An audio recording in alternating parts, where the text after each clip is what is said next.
Hey everyone, how's it going? Welcome to Know Your Gear QA podcast live 301, episode 301. I hope everybody's doing pretty good.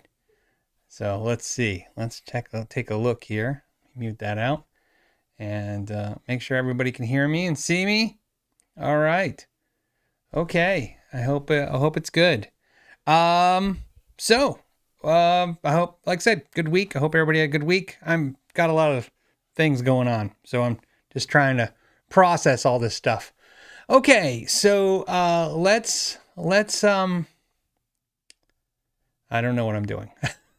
let's do some questions. We'll get into some subjects and some questions as always, and let's do that first. Let's see. First question. The first question came from Lewis, who said, "Hey Phil, what are your thoughts on the Yamaha Pacifica 612?" So I always like the Yamaha Pacificas. I've even owned one or two. Let me look at that specific model. And 612. Let's take a look. See what comes up. So looks like there's a couple versions, but I'm just going to hit the main one that I see, if you don't mind. And let me go here. Weird that it does this. See more details. That's what I want. Sorry, I just want to make sure before I share it. Here we go. Okay, so this is the model I'm finding as the Yamaha Pacifica 612. It looks like there are some other versions and colors, but I just, if you don't mind, we'll hit this one. Looks like there was a flame top one. I like this color. Really interested here. Let's see. So I was just curious. It's $750. I was curious where it's made. This is made in Indonesia. So I was curious, if it was made in Japan. I didn't think so at $750, but interesting enough. Let's see. Hold on a second. Hold on. Okay.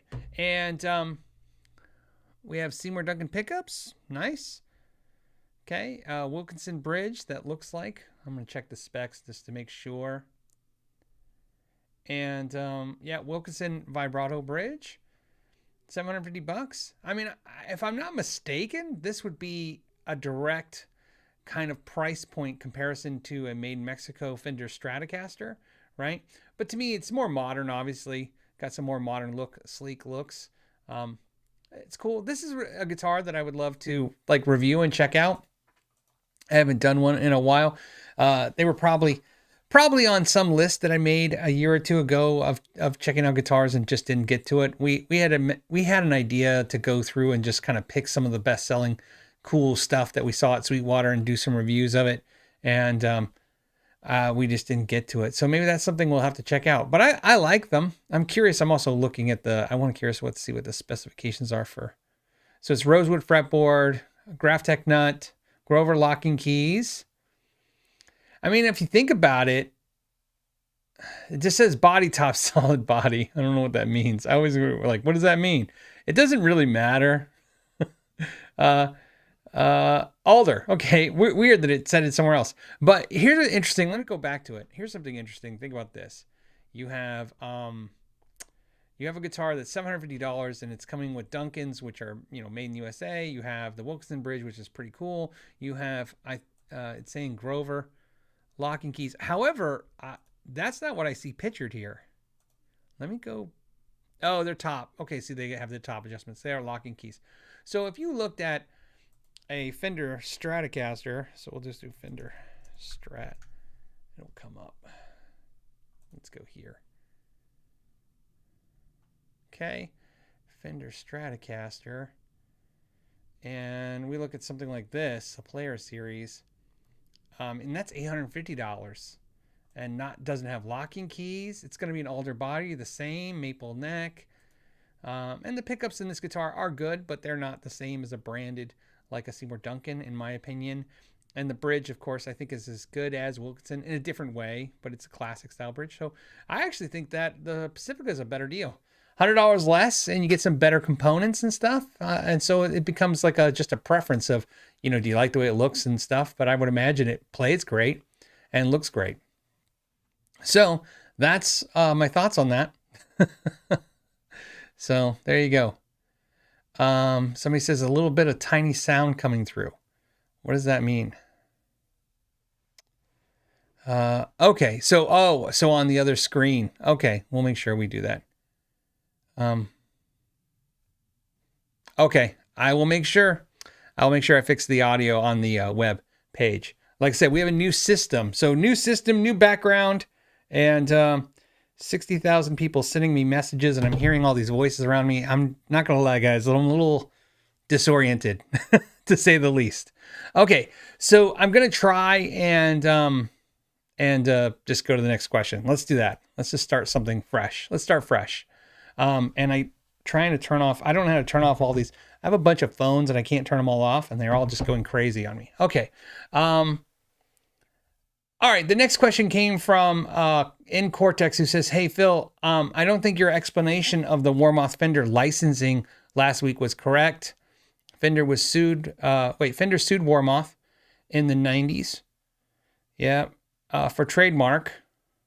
Yep, it's actually not. That's part of it, but yeah. And the settlement granted the license no annual fees to be paid. I never said there was annual fees. So what you're talking about, so you know, is what really happened was Fender sued Warmoth, Sadowski, I think it was Schecter, and somebody else for using and violating trademarks. And those trademarks were for bodies and guitar necks, obviously just for the trademarks, the period, just for using the guitars, period. So Ron Beanstalk argued that case. I actually have not only the transcripts from that case, but Ron Beanstalk went through them with me once. I've talked to him many times on the phone. He called me, he reached out to me one day and talked to me, and then we had dinner, I think once or twice. Cool guy. He's probably one of the biggest and most well-known trademark attorneys in the music industry. And, he's worked from everybody for everybody from DiMarzio to Warmoth to Warwick, you name it. And the way that licensing deal works is the way I said it. It's the bodies are public domain. That was because of Ron Beanstalk winning that case. So no one needs to pay Fender or ask permission to make any Stratocaster or Telecaster style bodies. You just make them. It's a public domain. There's no trademark to be kind of questions or fought, or you don't have to get permissions or deal with anything. The headstock, which is what I said last week, again, is trademarked. The Fender headstock is a trademark. The way it looks is trademarked. And so therefore you would need some kind of agreement to make that instrument or to make that headstock. When Warmoth, like other companies, make a Fender style headstock, they have some kind of financial agreement to pay them for a royalty to use it, which is why it says LIC Fender. It means it's a licensed Fender product and someone is paying for the license to use it, which is what happened. I never said annual or monthly. I would imagine they'd pay it per piece, but I don't know their actual agreement, and I'm sure it probably changes, so you know, throughout the years. In fact, I shouldn't say that because I'm trying to be non-specific because I don't want to give out too much out of the, too much, but it does change because I've actually talked to the Warmoth guys. I've talked to the Fender guys. I've talked to the attorney who won all those court cases. So yeah, it's, so to answer your, I don't think your comment was, or question was, I don't think the explanation was correct. It was correct. It's 100% correct.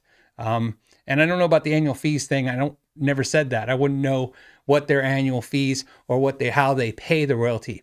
The importance to understand about LIC Fender, licensed Fender products, is that it is not necessarily, I've heard it explained once that if you buy a licensed Fender neck from, let's say, a company like Warmoth, but it could be other companies. I think other companies like Mighty might still have arrangements to have licensed Fender headstocks.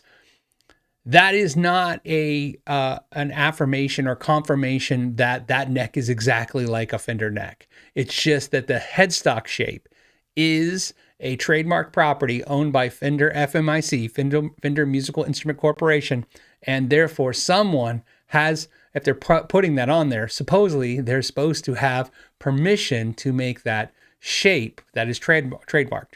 So that is what's going on with that. So again, it's not so much necessarily a Fender saying this. The reason I think people get confused is sometimes I think people think that when they see a licensed Fender, like LIC licensed Fender on a neck, Fender maybe is saying, yes, we've checked these necks and they're as good as ours.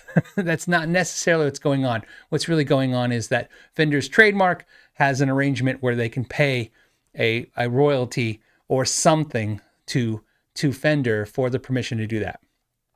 And like I said, let's see.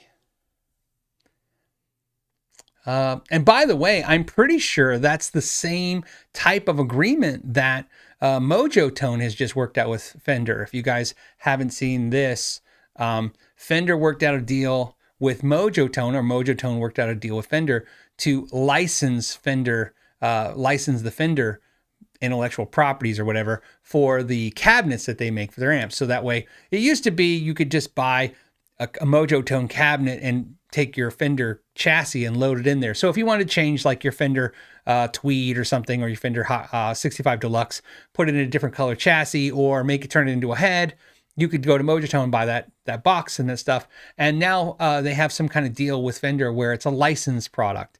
I don't know the details of why they went that way. I don't know if that was Fender that approached them or if they went to Fender. In my opinion, obviously, it seems like it's better for both parties. It's a little worse for us because I'm sure, well, actually, I know the prices went up. I saw them. So we have to pay now, to bread Fender's butter, so to speak, right? Or butter Fender's bread.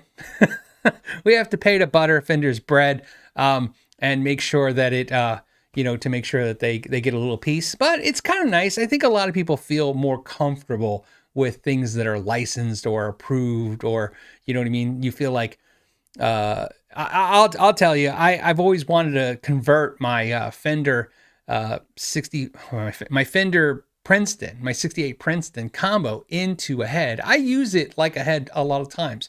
And Mojo Tone makes a Princeton head box, but it's made for the 65. I talked to the guys at Mojo Tone and they said they could not confirm that the 68 would fit, even though the measurements are almost exactly.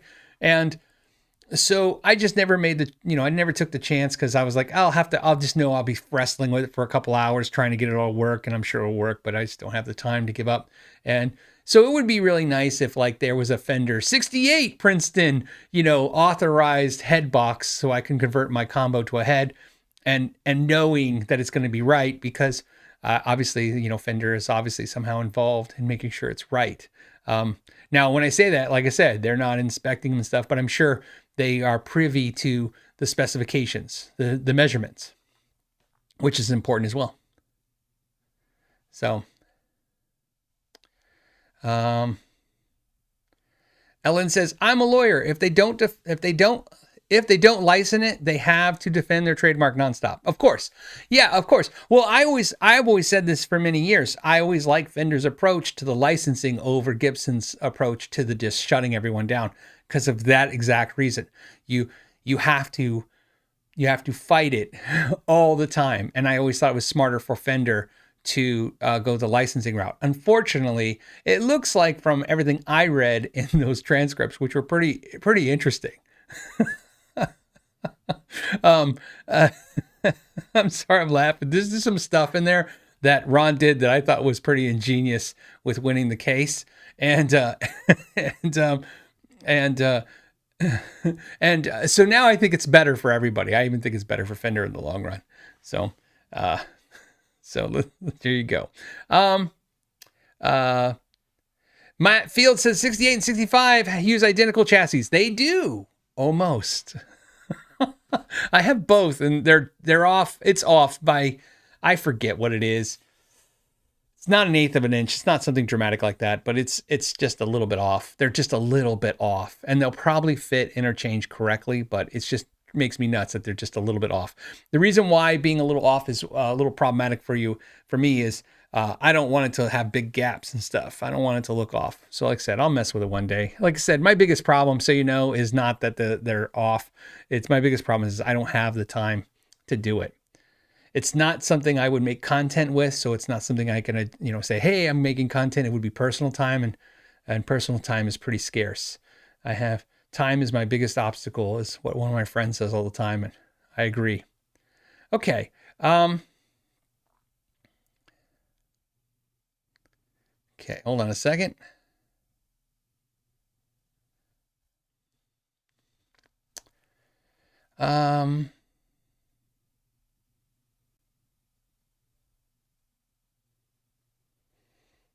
Yeah, Daniel says, haven't they also released entire kits, licensed entire kits to Mojitone? I don't know if I read that. It's possible. I haven't read it. Like I said, I saw the initial release in passing, and then that's what I was familiar with. Okay, let's do this. Let's go. What do we got the next? Next, we have Super Lead 100 says, hey, Phil, I was wondering if you have a Mark King Level 42 as an influence on bass. So he's talking about the band Level 42. If you guys don't know them, you do know them. That's one of those bands, like, if you go, I've never heard of them, you have. They have a bunch of hit songs that somebody's heard for sure. So Mark King is the bass player. He's notorious. Everyone kind of, if you know Mark King, you know the big deal about Mark King is he like wraps electrical tape around his thumb into basically like a mallet, and then thumps the bass with it. Which is really great. So no, he isn't one of my bass influences. I really, really love what he does, and I love obviously their music and his playing and their songs. And he has probably one of the most perfect sounding slap bass tones, to the point where it's so perfect. It's like, I think when they kind of synthetically copy, with synthesizers, slap bass, I think they copy his tone because it's so perfect. No, who got me into bass really was Stu Ham. The album The Urge. I heard that and I was like, oh, that's crazy. That's also where my craze kind of 32-inch scale bass thing comes from. I have a prototype Stu Ham Urge bass, early model, and it's a 32-inch scale. And I loved it. I loved the idea that he was doing that. I kind of read articles about him explaining why he liked them. And then I sought them out and had them made. And so he got me into bass, but Marcus Miller is my biggest influence for sure. I'm a huge Marcus Miller fan. I mean, I have a signed picture of him in my hallway. So, and then after Marcus Miller, I mean, obviously all the biggies, man. Who doesn't love, Victor Wooten? Who doesn't love, Billy Sheehan, all these guys that I love. But I mean, when I think of people like, these are the people that not so much influence me, but I just listen to constantly. It's Marcus Miller, Michelle and Deocello, for sure. They're up there, huge for me. And then of course, I'm still a Stu Ham fan, of course. And then after that, Stanley Clark. Almost said Stanley Jordan. Stanley Jordan's the guitar player. Stanley Clark. But Marcus Miller for sure. Joshua says, hey, I just ordered a guitar with a 2.5 year wait. How do you deal with the anticipation? I don't. I have never ordered a guitar that has taken longer than a few months. I can't do it at all. It's not even conceivable for me. I can't do it. I can tell you right now, if I call a company or if I talk to somebody and they say it takes a year, I'm already tapped out. I'm like, okay, cool. Goodbye. I can't do it. Here's why. I just don't even know if I'll even be the same person in 2.5 years. I mean, I sound sarcastic. I appreciate everyone. Just think of it like ADD or something, right? I just don't have the I don't have the patience for that. To me, 6 months, I think that's where I can push it, maybe a year. And I've probably waited close to a year for something, you know what I mean? But that's about it for a guitar and stuff, for ordering it.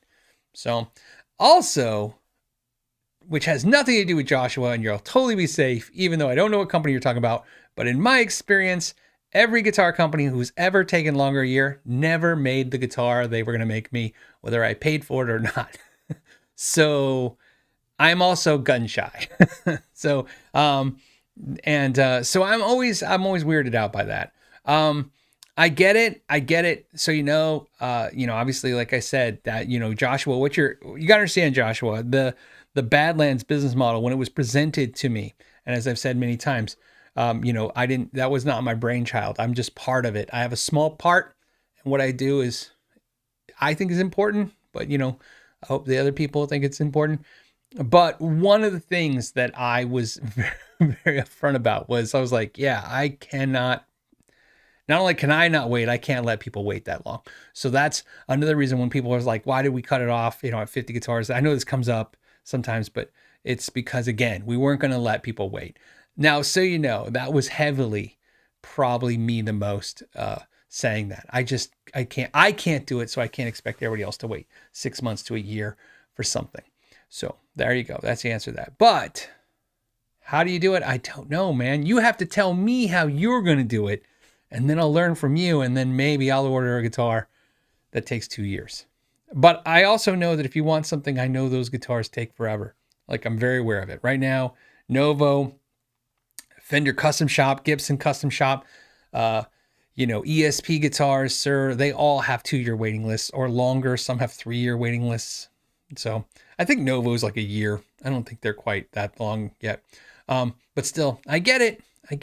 And I have lots of friends who are waiting for guitars because they've ordered them for a long time, but I'm just not there yet. I haven't done it. All right.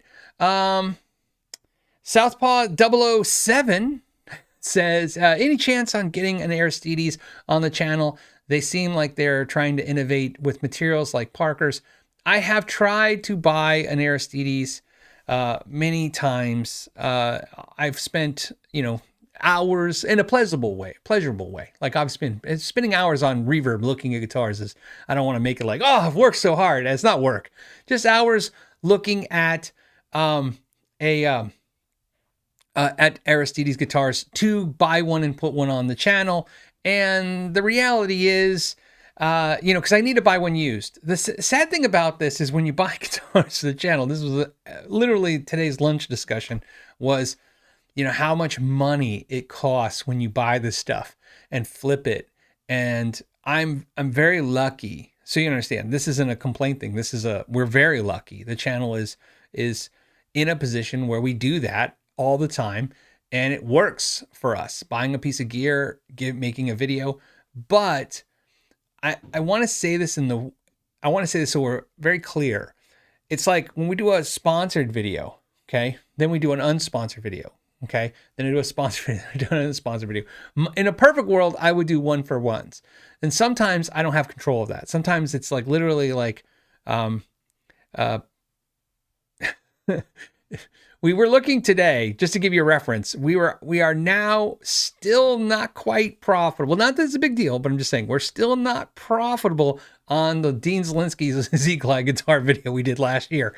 It's been 1 year since we did that video, and that video still hasn't really made a profit over the cost of doing the video, which again, some you win, some you lose. But the point is, with the Aristides, I'm trying, man. I'm trying. Some people reach out to us and say they'll loan us guitars. That's cool too, as well. But you gotta understand, part of our biggest problem is that I'm backed up all the time. And so to do that, it's almost like I have to stop what I'm doing. And in 99% of the time, when I have to stop what I'm doing, it's someone who's supporting the channel by sponsoring it that we're pushing back. And that's a very hard and weird ethically thing to do, to say, okay, this person's actually helping the channel go, and we're hold on a second. Oh, and we're pushing them back to do something else. So the answer to your question is, if I can get an Aristides, I'm working on it. Obviously what I do sometimes is when I buy a guitar to review on the channel, I try to buy something I think I'll really like, because then it's a lot easier sometimes for me, because I'm like, oh, I really like it. I think I'll keep it. And what's great about that is I can sell off something else, and then it doesn't feel so dramatic, right? It's kind of like, it feels a little cooler. But most stuff I don't keep, as you guys know. So, but yes, I'm looking at the guitars. I think I reached out to those guys to see, you know, if they were interested in something, and I don't think I ever got a response back, but I could be wrong. I could be confusing them with another brand. You know, I don't, like I said, I don't reach out to a whole lot of brands very often. So, because we used to, and then what I found is it just sometimes it's a very involved process trying to explain a YouTube video to somebody. In 2023, I did this week, by the way. So, you know, I'm not being sarcastic. I literally this week had to explain to a company what it is that I do and why it would be helpful to them in any way, shape, or form. And it was a very long conversation. Okay. Let's refresh this. Let's go into the chat. Let's see what you guys are talking about. I'm looking. So I did all the early questions. Let me take a second and share. Well, now I don't know if I should. Hold on a second. Let me go back. I don't know if I can fix. So my problem is the audio is set only to my main screen. I was going to share something with you guys. So let me share it with you and then I'll talk about it. So I'm going to show you a picture. I want to talk about this. Something I thought was really cool. I watched the halftime show last Sunday for the game. Obviously, like some people, I didn't watch the game. I just watched the halftime show. So that's what I came in and we watched the show. And I left. And I wanted to talk about that because I was really excited about the halftime show. And I kind of feel like a lot of it got lost. And so I thought maybe it's right to talk about it here. So let me show you the picture. It's Rihanna with her band. And of course, Nuno Bettencourt is her guitar player. Or at least he plays guitar for her quite often. So let me show you the picture. And of course, Nuno's holding the red guitar. Right there. So it's a red N4. So I'm sure I saw where they wrapped the bass player's bass for the show. And I'm sure Nuno's guitar was painted and the amp was red vinyl for the show to go with the stage. I got to tell you how exciting that was and how no one really, I didn't see. So maybe if I'm wrong, I hope I'm wrong. I hope somebody's going to put comments. No, everybody was talking about this. I thought that was the most exciting thing. 130 million people watched the halftime show. And, you know, Rihanna is a big act. She's a big star. And she's a pop star, right? And, you know, as a guitar channel and us guitar players, we're like, you know, pop music, frumpy frump, even though some of the best guitar licks sometimes from the 80s are from pop songs. But hey, here's the important part. She had all those dancers. She had that show. But let me tell you what I was excited about. She had the band. I don't even know if they actually played. I mean, they were there, you know, they were motioning. Who knows? Maybe they're mimicking it's to a backing track, right? But here's what's great. You know, I have no doubt in my mind that, you know, there was tons of kids watching that show, being blown away. And whether you realize it or not, just seeing the physical band there, just seeing that there's musicians, a drummer, a bass player, you know, keyboards, the guitar, to me, it was exciting for the show. My daughter, as you know, is 18. And I said, oh, do you know who the guitar player is? And she's like, no. And I showed her, oh, here, I got a bunch of N4 guitar. I got another N4 guitar with this green swirled. And I showed her my picture of Nuno with me and her mom. And then I showed her the autograph picture of Nuno. She didn't care. But, but my point is that, and see, David says, Rihanna, no thanks. Well, see, David, here's what's funny. This is the thing. Rihanna did something, and like I said, I want to give her credit for this, man. She had a band on stage, right? And a lot of you guys are talking about Prince. I heard a lot. Look, Prince was amazing, but the important part is she didn't have to. The show was a 13-minute blip. It's not like she needed it for dramatic effect. I think it was just really, really cool to see. Not a rock band. I mean, of course, who wouldn't want to see a rock band on the stage of the halftime show? Who wouldn't want to see guitar players, musicians? Of course we do. But so you know, that actually is the opposite of what I think would have happened. In other words, what I mean is if they would have been there, right? If they would have been there, a rock band, maybe the kids wouldn't have dialed into it mentally, right? But they watched Rihanna because, I mean, she's huge to them. And, she's the it thing right now. You know what I mean? She's an artist that's doing well. So what's great is I think I was really excited to see, obviously, one of my guitar heroes on stage. at the Super Bowl show, even with Rihanna, which was fantastic. I loved it. I mean, it's like, come on, man. Nuno, playing for, stand there in front of 130 million people at the show. That's a big thing. It's a big feather in his cap, in his career. You know what I mean? And I really was excited to see a band on the stage. And so, I was watching the show, and I even had to watch it. I've watched it 2 or 3 times since, because I didn't even really see it. I was watching it and I was so nervous. I'm not kidding. I was so nervous. I was like, I don't see the band. She's not going to bring out the band. It's just going to be dancing, which is fine, but it's not, and when I saw the middle where she drops down on the stage and then the band's behind her playing, I went, that's great. Because like I said, it's important. It's important that they see that there's music there, that's made by musicians instead of music made by a laptop. I think that's important because the music comes from musicians. That's where it came from. Even if you recreate it off a laptop, it's sampled off something originally made by a musician. So it's so exciting to see musicians in that format, even if it's for a minute, even if they weren't, like I said, I don't even know if they were playing or they were just, kind of like motioning with it. I don't care. I'm just happy because to me, being on a platform like this, I know how conversion rates work. In other words, I know the numbers. If so many people see something, so many people take action on what they saw. And at that number, to say 130 million people just saw it, it is not a far stretch to say we could have 1,000 or 10,000 people take up music. I mean, and that's just throwing a stupid number out. I really probably could crunch it and figure out what probably converts to on average for most stuff, but it's just interesting. So I just wanted to talk about it. I didn't see anybody talk about it. I saw Guitar World obviously posted that Nuno did the show and they talked about Rihanna, and I didn't want to talk about Rihanna. I wanted to talk about Nuno and music and all of you guys out there that have kids and grandkids, and also some of you younger people that watch the show. Like I said, I just wanted to take notice to it and share it with you. So, yeah. Yeah.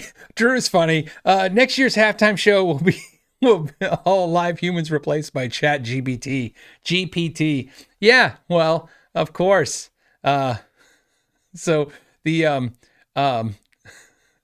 there's a story. I'll tell you a funny story about a non-music story. So my buddy Chris he does other things now, but he was a sound man.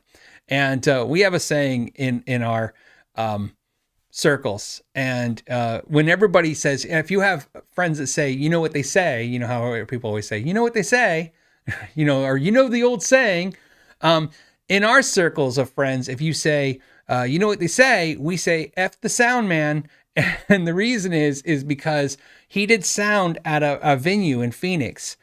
And this story is funny, so I'm sharing with you because it made me think of it just now, and I'm going to share it.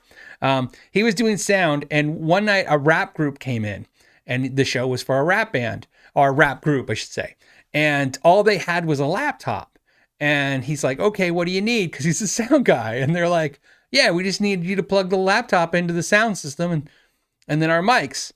And, he was kind of like excited because, this is an easy gig, right? I mean, obviously, sometimes it's nice to have a nice night where you get paid the same. You don't have to mic up the drums and do all this stuff. So they plug in the laptop, he hooks up the mics. And while they're performing, I don't know how long in the show. I don't know if it was halfway the show or 3/4 or if it was the quarter way in the show. But at some point, they didn't plug the laptop in the wall. So the laptop battery died. So the music stops. Right, which is on stage. The laptop's on stage, on the side stage. The music stops, and their mics still work. And what they did was horrible. The crowd starts booing, and they said, "What's up with the sound?" They go, and they started chanting, "F the sound man, F the sound man," and then hundreds of angry of fans start chanting, F the sound man. And my buddy's like, oh my God, he's deciding right now. Does he try to run to the stage and fix it, or does he head for the door, right? Because everyone's mad and he didn't do it, right? So instead he runs to the stage gets a laptop, gets it plugged in, right? They boot it back up. And I laughed because when he told us the story, we now say, well, you know what they say, F the sound, man. So even if it's your laptop battery that goes out. And then, of course, I laugh when I think about the idea that that's an artist out there. They show up on stage and they have a laptop.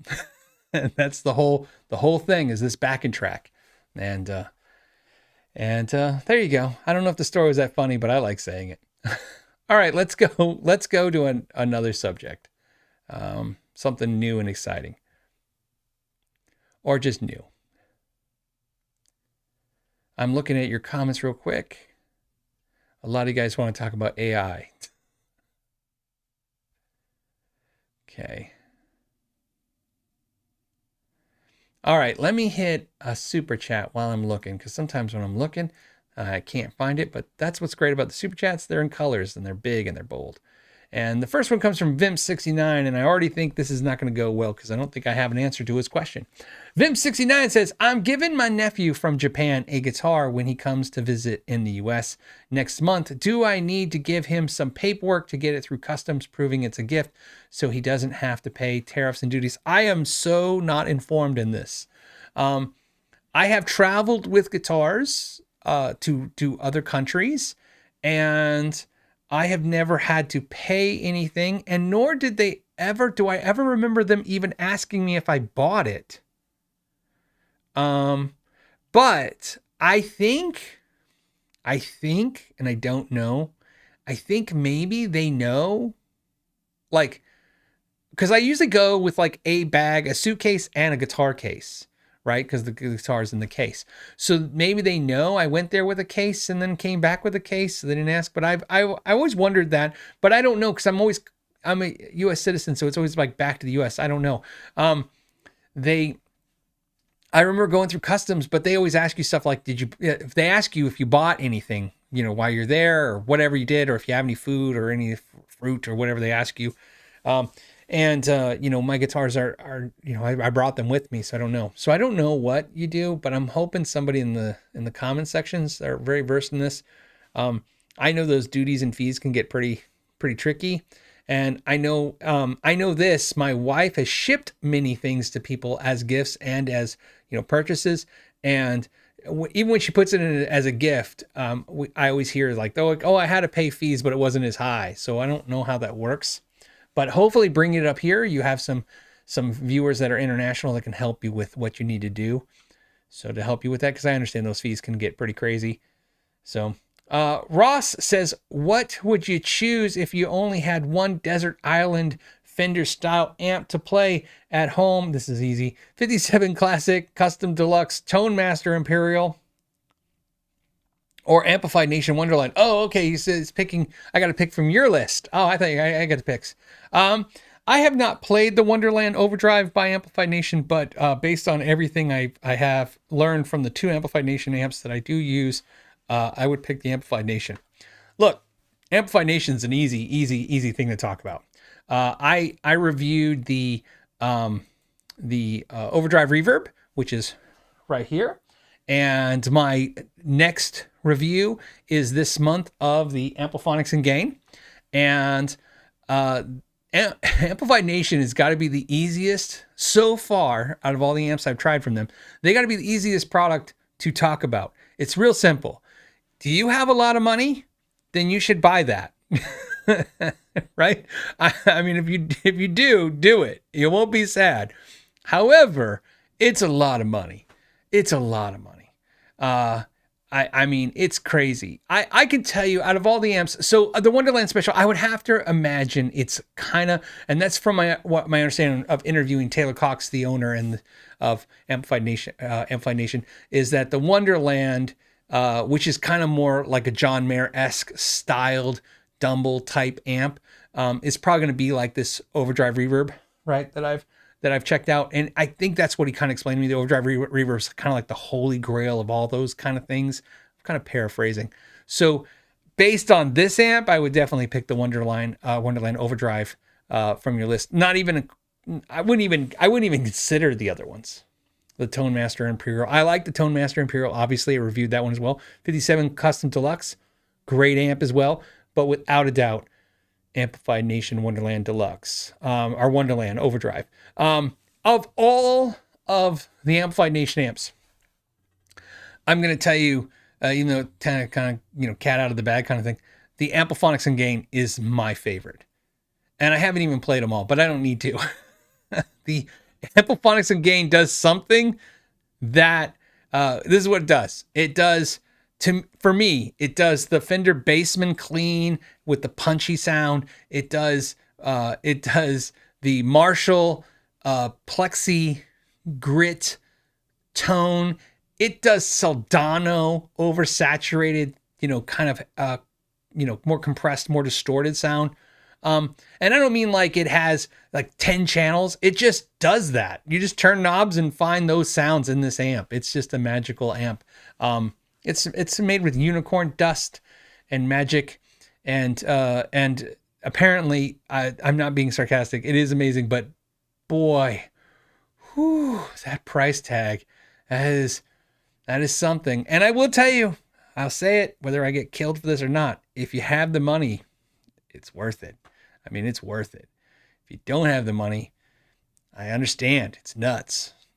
It's nuts. I can name if you don't have the money, here's the good news. If you don't have the money, I can name 10 amps that will get you close enough. But think about this. I have a Soldano, and I like this more than my Soldano for the Soldano sound, which is funny as hell. Funny thing to say. I like that more than I like it more than the Marshall for the Marshall sound. I like it more for the Fender than my Fender for the Fender sound. It's like, that's what it does. And I'm also, I love it, but I'm getting a little, I've had a lot of friends come over, and every single friend who plays all my amps, even though the Bad Cat is kind of like the star of my show. In other words, I really like that amp. This amp, every person comes over and says, that is one, they all say, well, not all of them. All but two friends say that's the ugliest thing they've ever seen. And two friends think it's cool. But all of them say, like, every time they play all the amps, they go, holy crap. And I go, I know. And then I tell them the price, and they go, oh, whoa. And I go, I know. It's nuts. Some of you guys are going to Google it and go, holy crap. Yeah, it's a lot. Yeah. Yep. It's a lot of money. I'm not, like I said, it's a beautiful thing. So, I mean, okay. Let's see. What else? Oh, we're done with the Desert Island guitars. By the way, whenever you guys ask me that, like, what Desert Island guitar would you use? I'm like, where am I going to get electricity at? I'm really was curious, like, where does this electricity come from? I kind of feel like all Desert Island questions should be, what acoustic would you bring? John, hey, it's John Whitmore. Hey, John, what's up, buddy? He says, a while back, you replaced the bridge and pickups in my Fender made in Mexico bass. Yeah, we made a video. Says, would you have any suggestions for doing the same thing on a Rickenbacker bass? Neck pickup is loose in the pickup body, so it vibrates. And of course, the bridge is lifting. I wouldn't replace things on a Rickenbacker. If it's a real one, I wouldn't replace those things with other components. I would just fix the components on it. Rickenbacker basses, to me, are a magical, I don't know, I'm going to stop saying magical, guys. I'm sorry.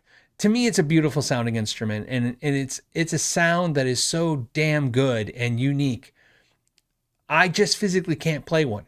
I had been playing bass for 15 years before I picked up a Rickenbacker. And when I did, everything on that bass was like, I don't know how to explain it.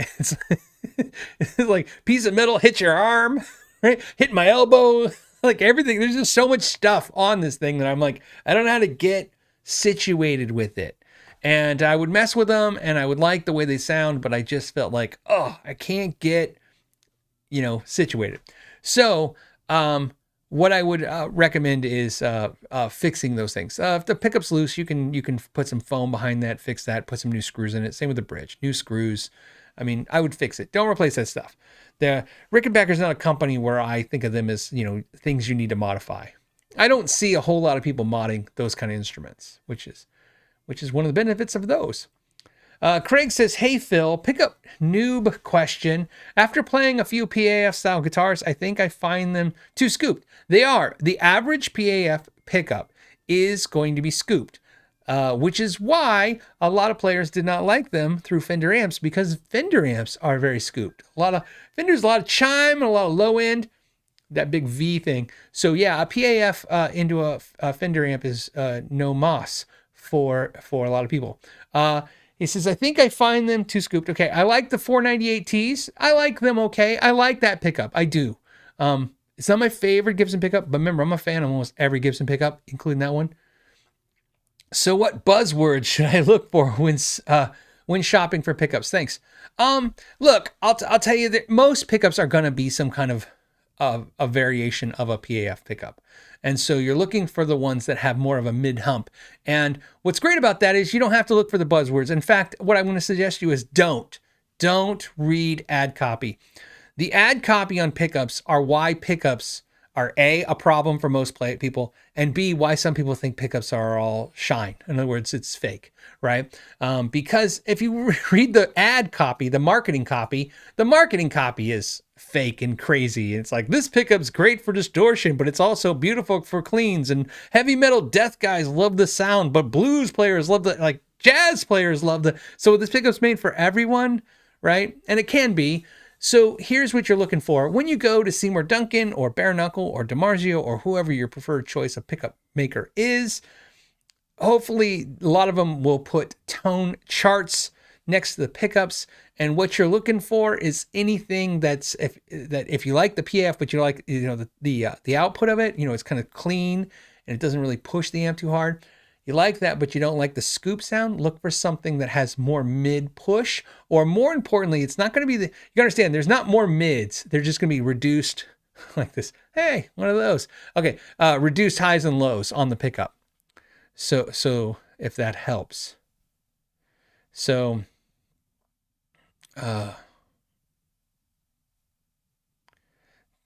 that's what you're looking for. And there's a ton of them out there. I could suggest a couple, but I think just let you go and kind of run wild.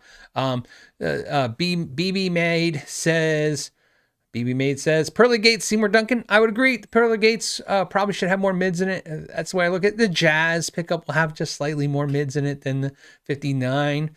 So, I mean, there's tons of stuff there. I reviewed the, what's the pickup that I really like from DiMarzio that I can't remember the name right now, and I'm going to look it up right now as we speak. And I'm going to do that by just putting Philip McKnight and DiMarzio in YouTube, and the video will come up. And it's the Fortitude. The Fortitude, to me, has a fuller mid response. The Northern Light pickup that I wind as more mids, because I have the same problem. So, we're kindred spirits. I love what PFs do to an amp. I love that an amp can just kind of, do its thing without the pickup doing something to it. In other words, pushing the amp to gritty or being underpowered and just make the amp sound a little thinner. I love what PFs do, but sometimes I find some versions of the PF just too scooped. And so I like something that has, again, more mids, or again, less bass and treble, so it's more evenly responsed. And I think the Fortitude will do that. I think that I would take the suggestion that somebody said about the Pearly Gates. I think that's a little bit more like that. I like the Jazz a little bit more like that. The Northern Lights I make is definitely are wound like that for that same purpose. And then also the Pete Thornbuckers are really in the high end. They're like a lot of high frequency treble, but they have a lot more mids. They don't have the bass response. So, and the reason I don't like the scooped thing is because it's not because I don't like mids. I like things a little like this, but I also really like how single coils react. I like the chime that they, the clarity they have. And I find that if the pickup gets scooped, they don't have that magic, or at least they can't fake that magic. Oh, okay. This is from 7777 Hair Binger. Oh, see, Hair Banger would be better. Harbinger. Bunch of sevens. The question is, what kind of finish, if any, is on a roasted maple neck? Fretboard of my new Sterling Cutlass CT50. This guitar rules. I just want to properly take care of it. So I would say most to almost all roasted maple necks, 90%, 9 out of 10 roasted necks, they're not going to have any real finish on them. Maybe some tongue oil, some gunstock oil. There's all kinds of just oil-based finishes that will be do that. I have repaired a lot of roasted maple necks, so I'm kind of versed in it. And they are pretty much like unfinished, like tongue oiled maple necks. Some companies will shoot a clear finish over them. I believe Sire Guitars shoots a clear over the fretboard. I think the back and sides of the neck was unfinished, so they might shoot a polyurethane on it. Like I said, but the CT50, the Cutlass by Sterling, I do not think it has a clear finish on it. The good part about this is I would use, like I said, like a gunstock oil, something like that, or you can use the F1, the Soundman oil. I don't know why I'm having so much trouble today. Hold on. I think it's called F1 oil. Hold on. F1 oil. It's what I have in the shop, and I absolutely, and it's called the F1 oil. I'm going to share a picture with it so you see. Look at that right there. Okay, so one more time.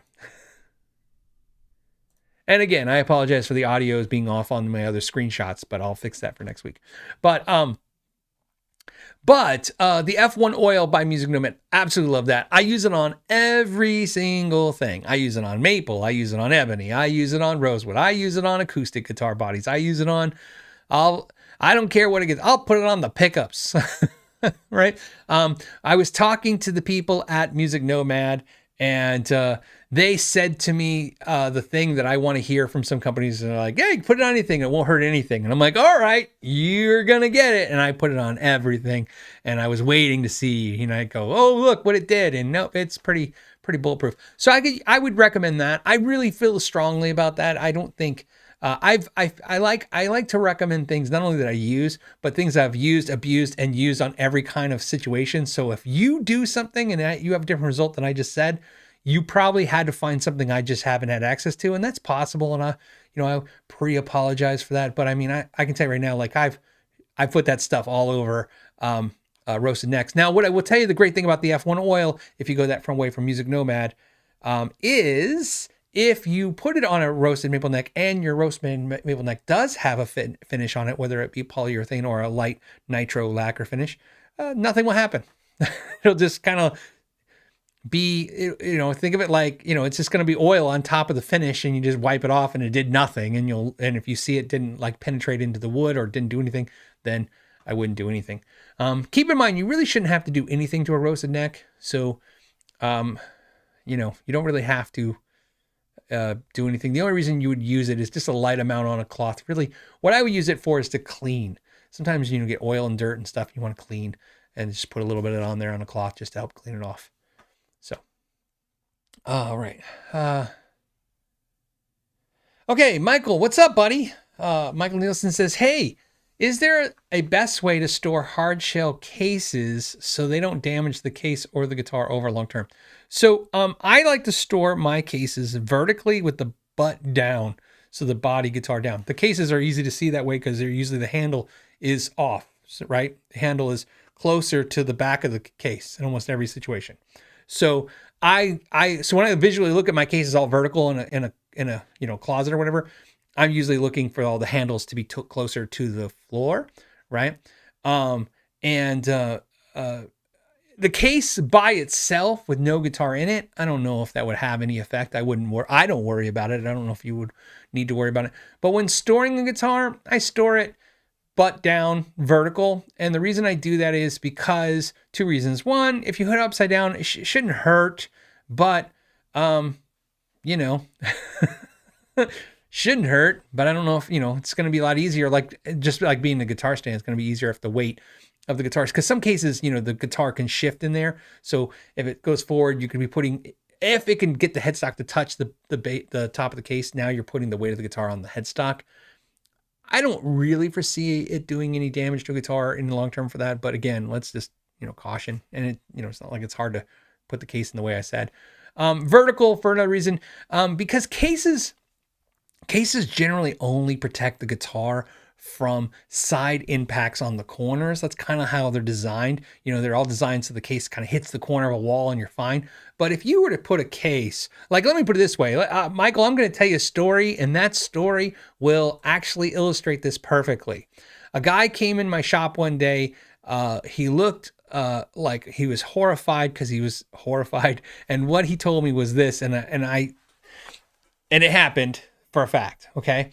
He had a guitar in a case. Okay. The headstock had about a 13-degree angle and it was pitched, and the headstock was resting on the bottom of the case, which it shouldn't be doing. Your headstock should always be at least a quarter of an inch away from the bottom of the case. So if you put a guitar in a case, and when you look at the headstock, you want every component, the tuning keys, the tip of the headstock, everything, you want at least a quarter inch away from touching the bottom of the case. When you see a headstock resting on the floor of a case, that's bad. And here's why I'm going to tell you.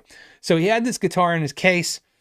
He had the case laying flat on the floor, and his toddler, little kid, started jumping on his case. And he said, I don't know why, I just let him jump for like a couple times, like bump, bump, bump. And he's like, hey, come on, let's get off the case. He pulls the case. He opens the case, and the headstock had snapped. And it's because the kid jumped on the case, and the case is thin, right? Especially the plastic ones. And so the guitar's not really protected this way. So when I put the cases flat in the closet, or if you put them flat and stack them this way, they should be safe. But my concern is what happens if you put a case that's smaller and the weight is pushing on the center of the guitar. Not to mention you can be pushing the weight of the strings. The weight could be pushing the strings into the frets, and over time, just touching the frets, two pieces of metal touching over time, you can get corrosion that you don't have to deal with. So I like cases vertical and pointing headstock up. I don't worry about it, but that's how I do it. So when I'm like, in other words, like, you guys don't have to stop watching the show and run and check which way your cases are facing.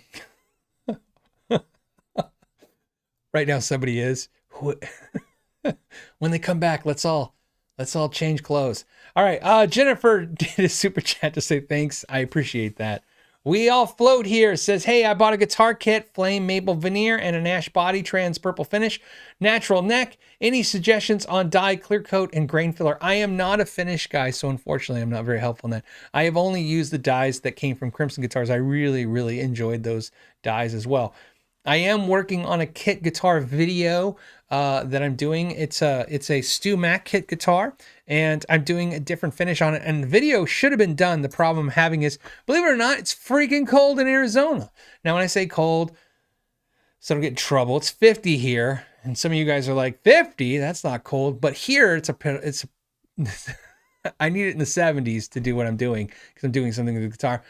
So sadly enough, I really can't tell you anything other than, like I said, the finishes I use from Crimson Guitars.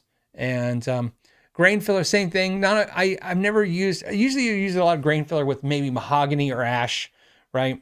You're obviously using an ash body. So you can, obviously you got to use grain filler if you're going to try to clean it, if you're trying to paint it and clear coat it. But I'm just not the paint guy. So there's some cool channels that do paint stuff. I would seek them out. I've even watched some stuff and done some stuff and watched it.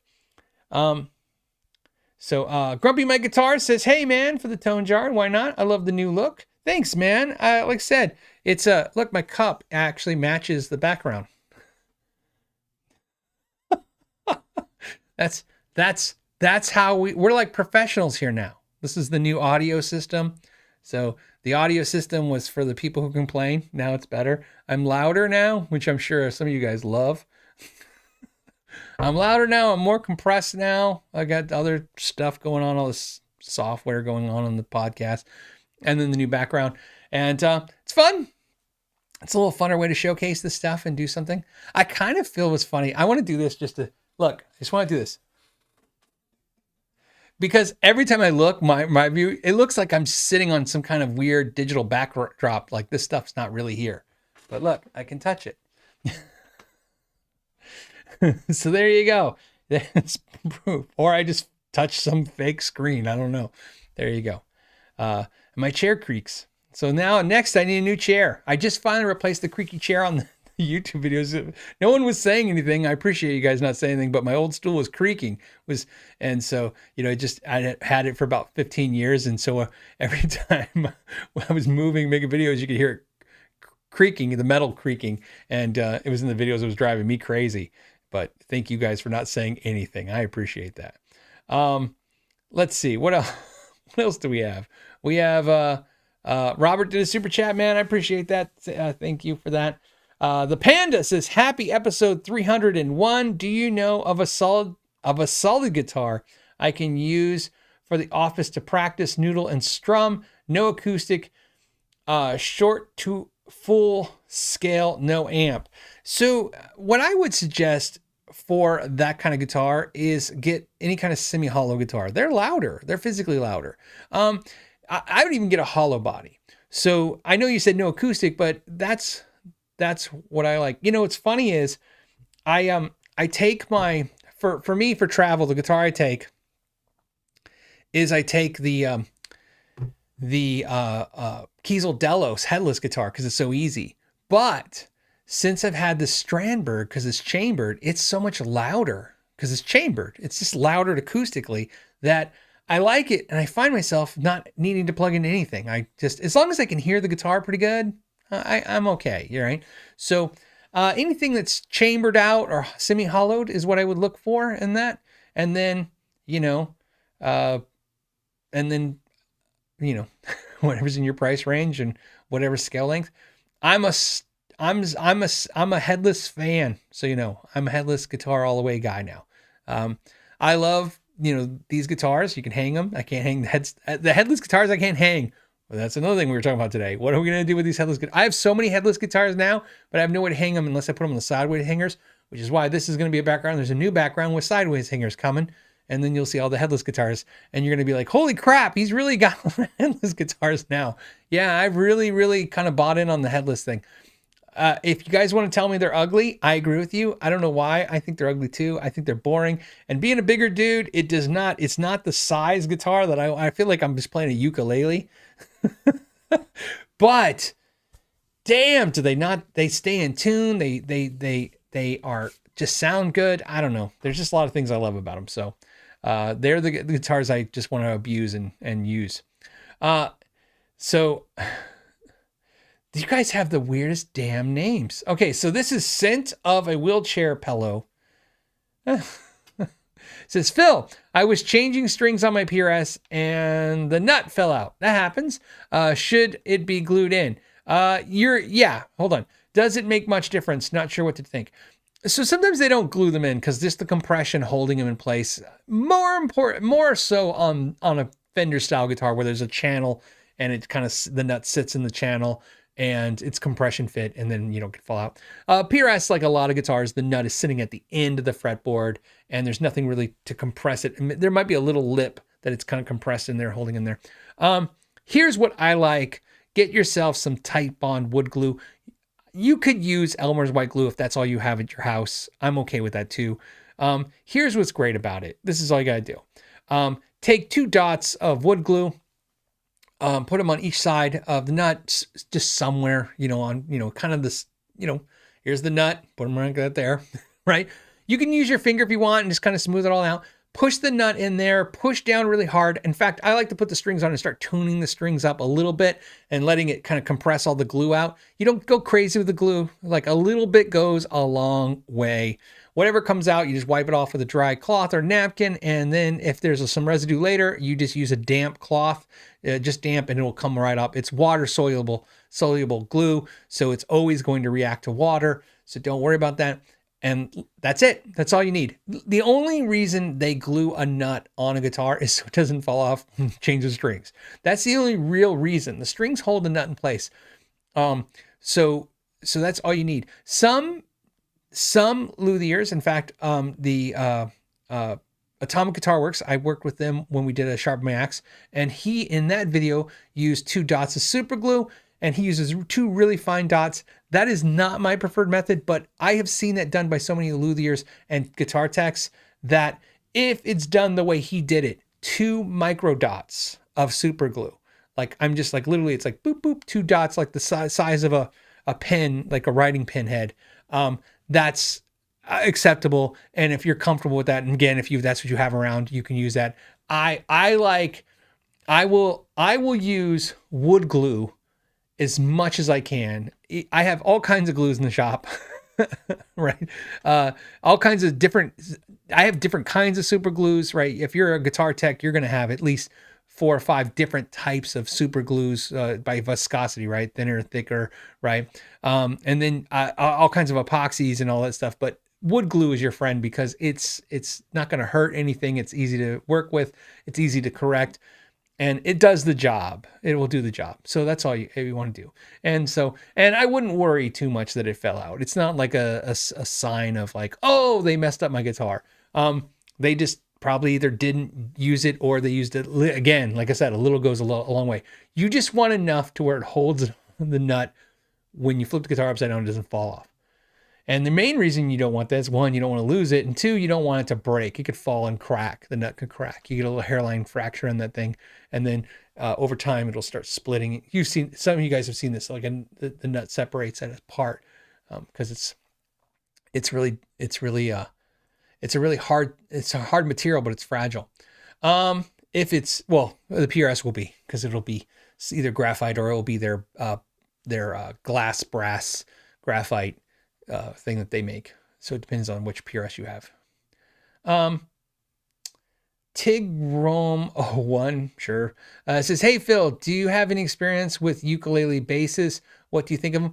I played them. I had a DeArmond bass, which is a precursor to me, the DeArmond mini basses that had the silicone rubber strings. And that's where that's where I really first saw the beginnings of where it became the ukulele or ukulele basses, whatever you want to call them. And I've played a bunch of them. They're really cool.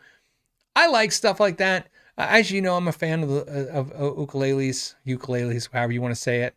I say ukulele, but you can say it however you want to say it. I like them. I don't own one. I've never owned one. I've played a bunch of them though, and they're always cool. My main thing is I always kind of like I play it and I go, this is really cool, and then the price is kind of expensive for what it is, or for what I would use it for, which is a once a year maybe thing. So I don't have a whole justification for it, but I like them and I like how they sound and play. Steven says, hey Phil, I want to unfloat my 2-part Strat tremolo. Is it easy or just as easy as just loosening the claw until the bridge rests on the body? Backwards. You want your bridge to not float on your Strat. You said Strat trim, so I'm assuming you have a Strat guitar. If you have a Strat guitar, you would then tighten the screws on the claw and behind the body to bring the bridge down, okay, against the body. Don't go crazy, okay, because you don't need to turn it into like some kind of clamp system where it's pushing all that weight, way too much tension on the body. So what I usually do is tune the guitar up, right? And then I just tune like a half step down, just tune. You don't have to actually have it in tune, but just randomly tune all the tuners to about half step down, and then tighten the screws down. That's usually enough because the bridge is against the body. Set the 2 posts to the height you need, and you'll have to adjust some saddles, but it's all just quick adjustments. And then once it's down the body, tune it up. And if it lifts on the body, I down tune again, tighten them up some more. And I just do it until when I tune up, it's not pulling up off the body. Now, if you don't have a Strat and you just use the term Strat trim to explain your type of tremolo, and you have some kind of recess thing in there, you would then want to put a wood block behind it. I have a video of that. It's called How to Live with a Floyd Rose If You Don't Like It. Or if you don't, and that's that video. I explain all the ways you can block a tremolo system and do exactly what you want to do. So there you go. JR says, hey Phil, love the channel. Thank you, man. I appreciate that. And look forward to Friday for the chat. Anyway, question. Less impact on tone of a JCM 100 2203 attenuator or the PP IMV? I don't know what that is. I have to now Google this thing you're saying. I hope I can Google it.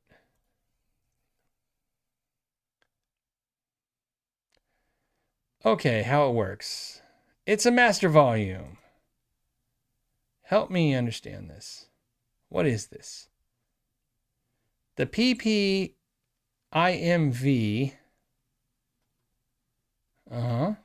Okay. I'm sure this is not fun to... Okay, I'm going to go to images now because I want to see it.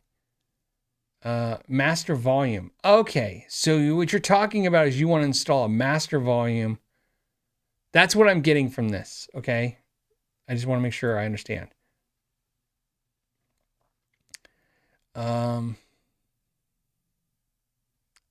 Holding, I'm just... Okay, and they even have a kit. Cool. I want to look at this, if you don't mind. Okay, I got you.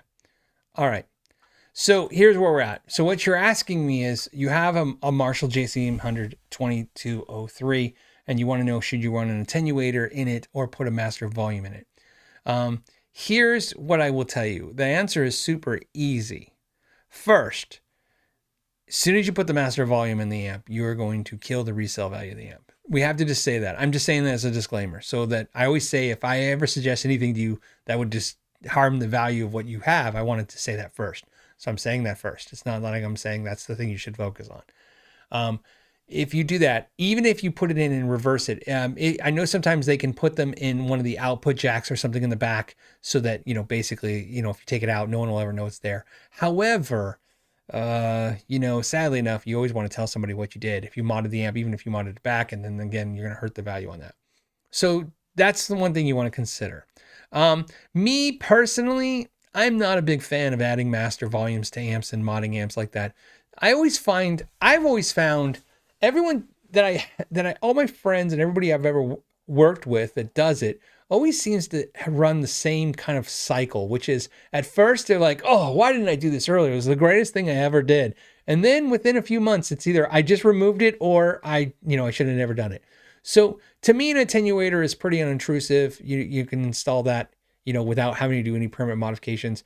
One of the things that I will tell you, because again, I'm not telling you what to do, I'm just telling you what I do. I use an attenuator now, especially because I use like the aux or the 2 notes. At this point in the world of attenuation, I can't live with an attenuator that doesn't have a DI ability now to record into an interface. To me, it's just so amazing to do that. I can take any one of these amps and turn it into a headphone amp and a recording interface at night. And that ability is so, so good.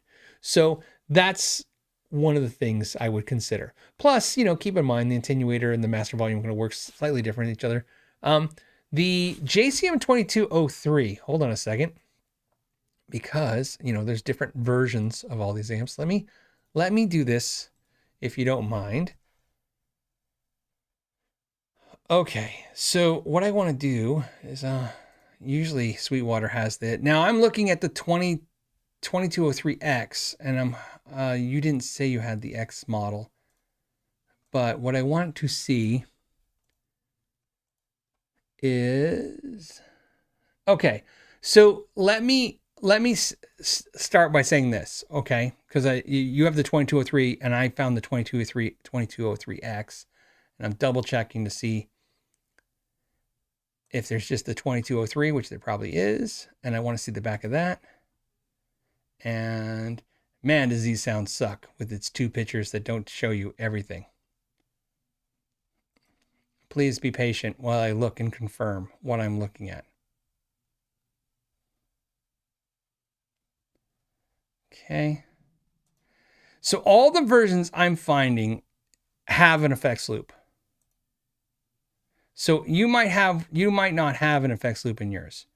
But what I want to tell you is if you have an effects loop, before you install a master volume or potentiometer to put a master volume, what I would do is put a volume control in the effects loop and try that, experiment with that. I have a video that I show that. You can just Google on YouTube, go to YouTube and just type in Phil McKnight master, I don't know. Here, let me find it.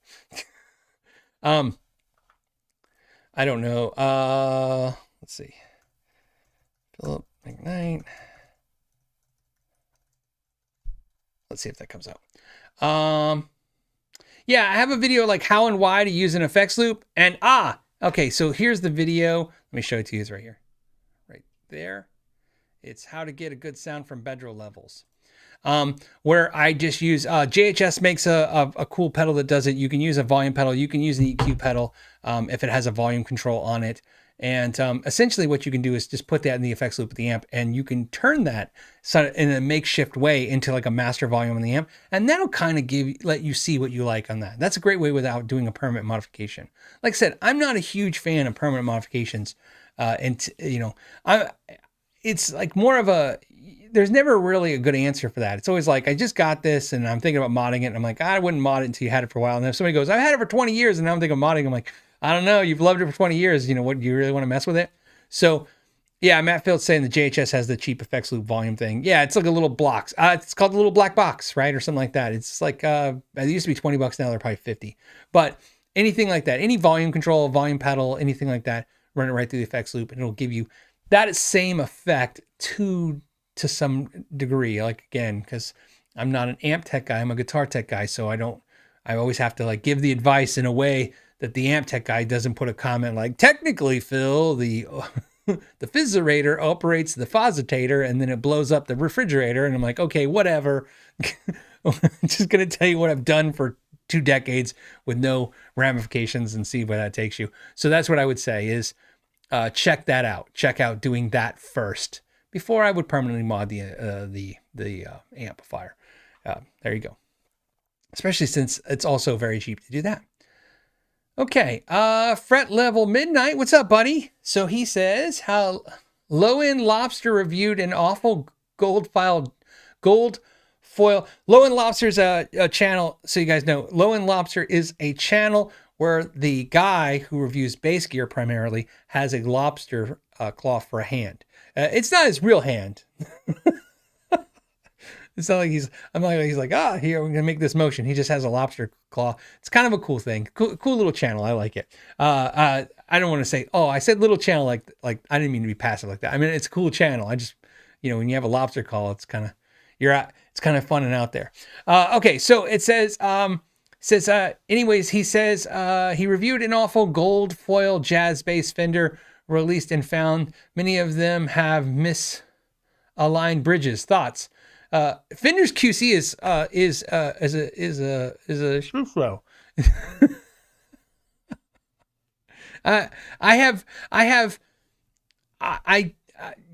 Look, I've hit it from every angle. I've put my hands on way too much Fender. Look, I'm a Fender guy. I'm like, I said, if I love my Princeton, I love my Strats, I'm a Fender guy. I used to say forever, if I could only have one guitar, I'd have a Strat.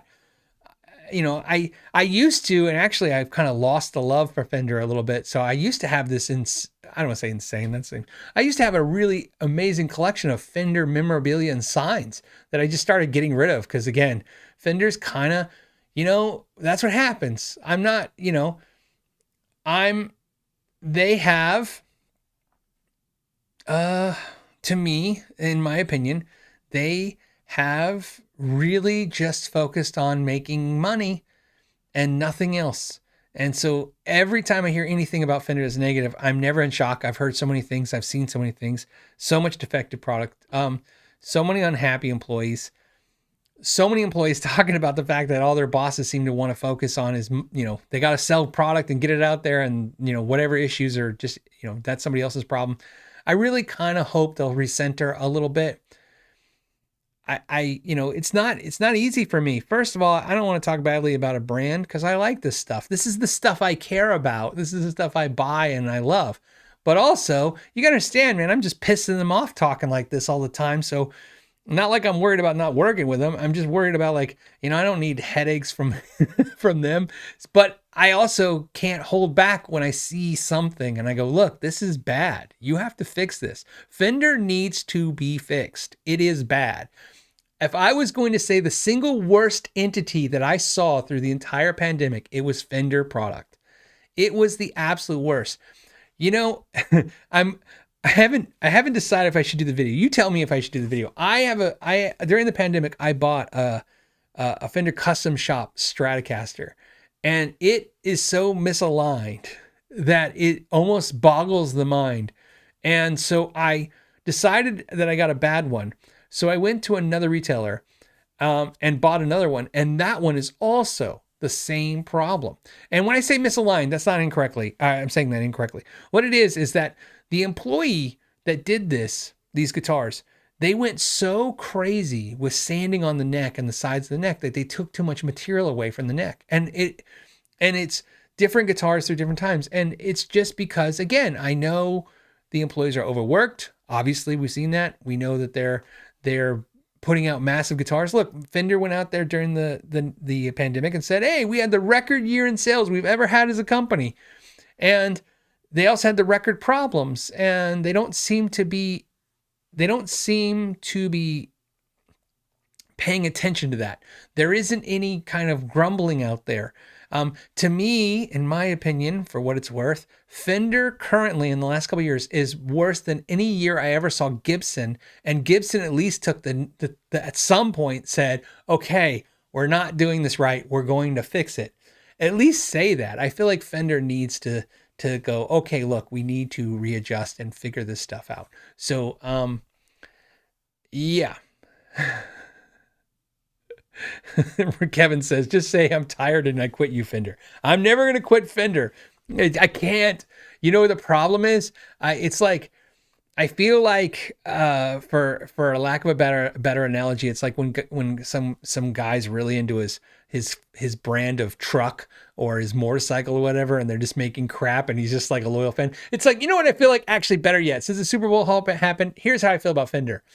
They're like my team, but my team is not winning anything. And it's firing all the wrong players and hiring all the wrong players and doing everything wrong. And I'm like, please stop. Just stop. Just, can we get good quality product back? It's just nuts. So like I said, obviously they make good product. Obviously they have cool stuff, but so to answer back to this question, yes. So he's saying that channel found misaligned bridges. Yeah, of course. Like I said, I'm not shocked at all.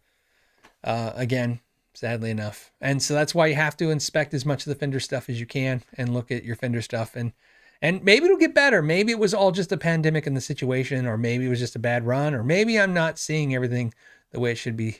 But that is what I get from what I see, is that it's not the quality that I remember seeing. And it doesn't seem to get any better. And so we'll see. Tister, thank you. I'm going to say Tister, T-S-T-R, Tister, thank you for the super picture. Super emoji. It's a super emoji. Dale says, hey, Phil, thoughts on choosing between a 2013 PRS S2 Mira or the new Pauls SE? The Mira is a couple hundred cheaper. Well, hey, man, look, you got to understand. First, I'm just going to tell you, if you can buy a made in USA guitar for less than an imported instrument as an investment, that's always the better way to go. And again, I'm only saying that not as saying that's what you should weight this on and that's what the answer should be. But I just feel like, it's the thing about being a guitar channel like this. We want to talk about everything from the quality of things that are being made to the, to the collectability, to the sound of it, and so, I've played the PRS S2 Miras. I love them. I've played Pauls SE's guitar and reviewed that. I love them. What would I pick? I would pick the PRS S2 Mira. That's what I would pick. The only reason to pick the SE guitar for me would be Pauls SE is I really like the pickups in that guitar. They sounded really good. And I mean, like I said, I really like the guitar, and I think it's prettier looking. I don't know which S2 Mira you're looking at, but I have a Mira, and that's one of the things that's not great. It's kind of boring. But other than the aesthetics, again, and you're just saying because the Mira is a couple hundred cheaper. Well, let me tell you this. This is, again, based on what you're saying and my experience with the pricing that I see out there, the Mira might be just fun to grab, because I call it parking money. I say it all the time. My wife totally adopted this phrase with me. Parking money is exactly that. It's like I got $100 and I buy a pedal used that sells for $200 for $100. To me, yeah, I spent money, but I can get that money back. I could turn it back into money. So I'm parking it into the shape of a pedal for a while, and then I'll turn it back into money if I decide I don't want it. And that's the best way to kind of experiment with things sometimes. I like buying a guitar. I bought guitars that were just because they were super great deals, not to flip them and make money, but because I'm like, I was always been curious about that.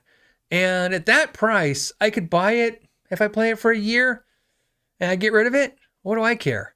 So, so I might want to try, an S2 USA Mira and just give it a try. And if you don't like it, sell it and get your money back and do something else. It's not a huge investment at that point is what I'm saying, right?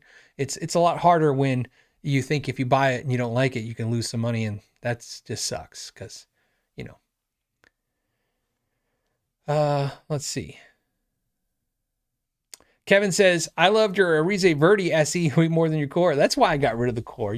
I love that core so much. That video, I said it in the video, I'm sure, that the top on the SE was way better than the core. And, Nathan made me the custom 24, and I was like, do I really need 2 custom 24s? I was like, and I go, and of course, like I said, I'd play the green one, I'd strum it and go, I should really play the one that Nathan made me. I mean, it's beautiful. So I'd put it down and play the one. And then I kept thinking, I'm like, and the top's not as good as that SE. And just everything said, hey, it was time for it to go. But yeah. So, all right, let's,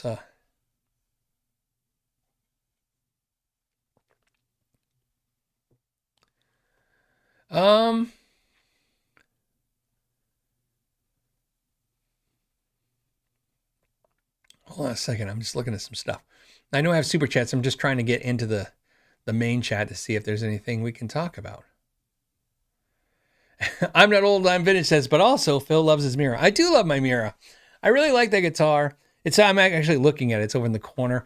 I don't play it that much anymore because I play the SG so much. The Mira is like, to me, I bought the Mira because we had started stocking them in the store. And when they came out, that was like, you gotta understand, the Mira came out for PRS. That was kind of like S2 before S2. It was the first time somebody could buy a USA made set neck guitar affordably, because they had the CEs before that. But I mean, you could, and affordably, you understand, obtainable. I hate to use the word affordable, right? When you're talking about $1,200, $1,300 guitars, but you get the idea. It's all comparative. I try. Sometimes people go affordable and they always react. And I'm like, look, man, when you're looking at $5,000 things, $500 things just seem a lot cheaper. I'm sorry. $500 is still a lot of money, but we're comparative things, right? So, and I really liked it. And the main reason I liked it was it was comfortable and it sounded good and it played great. But it was also because I thought SGs were ugly. And every time I would work on somebody's SG, I always loved it. I mean, I would almost look forward to someone bringing me an Epiphone or a Gibson SG to work on, or even the ES or the LTD Viper, which is like every time I'd work on one, I'd play it and go, man, why didn't I just play this? So I had the Mira for years. And then, like I said, I bought an SG finally.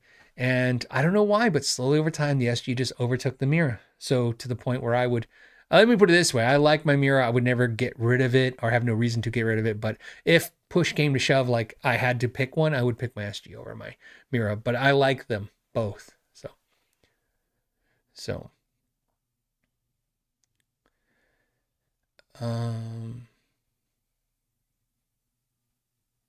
Yeah, Dougal Dog says, hey, try the SE Starla. I had a Starla. I had a Starla core for a short time. I really, really liked it. That's why I have the, what do I have? The Vela. To me, the Vela is kind of like the Starla lineage, and so that's why I have a Vela. I really like it.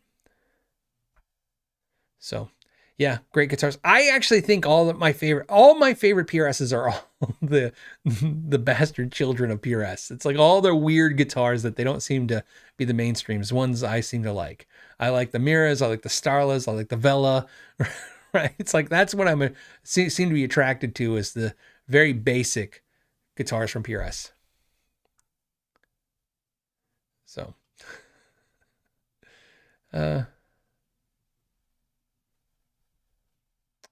let's see.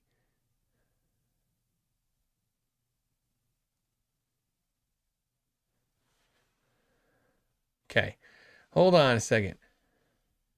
All right, Richard's question says, I bought Squires and made in Mexico Fenders during the pandemic, and they were all good. That's awesome here, except for the Rosewood George Harrison Telly.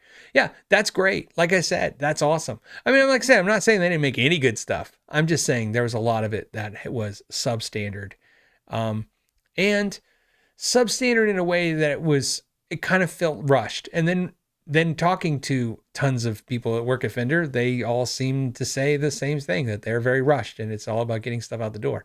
And I get that, because everybody was clamoring for product and they have to make it. And they didn't tell a story. By the way, Fender's not individually differently, I'm not saying they did something that no one else did. They all rushed to get stuff out. But I think as a whole, that's what I said, as much as I can find flaw, because I could tell you, doing reviews for years before the pandemic and then doing reviews through the pandemic, it was really tough doing reviews through the pandemic because everything was showing up with issues. And so at some point it felt really disheartening. It was really, I'll just say the word, it was really depressing, because I felt like, God, every video is going to be like, this sucks and this isn't right and this isn't good. And I just didn't want to be that way. And I told you, I even said in a bunch of videos during the heart of the pandemic, when everything was really, really crazy, I even said in a bunch of videos that I'm kind of grading on a curve right now, because it's just hard to hold everybody to account when there's so much going on in the world.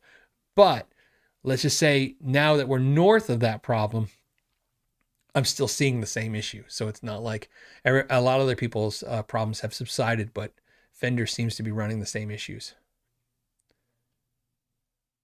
Okay. You guys, some of the weirdest stuff you guys talk about.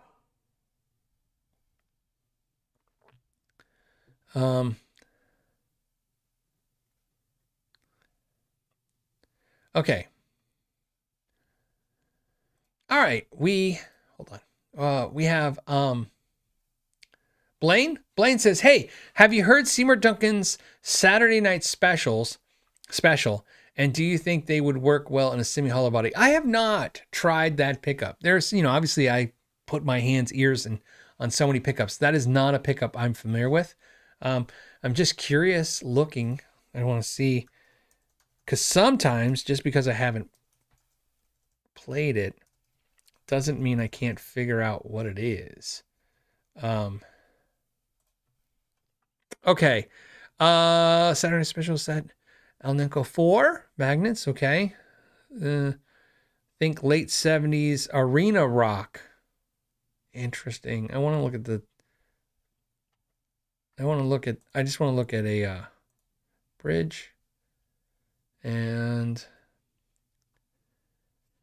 okay, 9.7K, a bridge pickup with an Alnico 4. So obviously really interesting.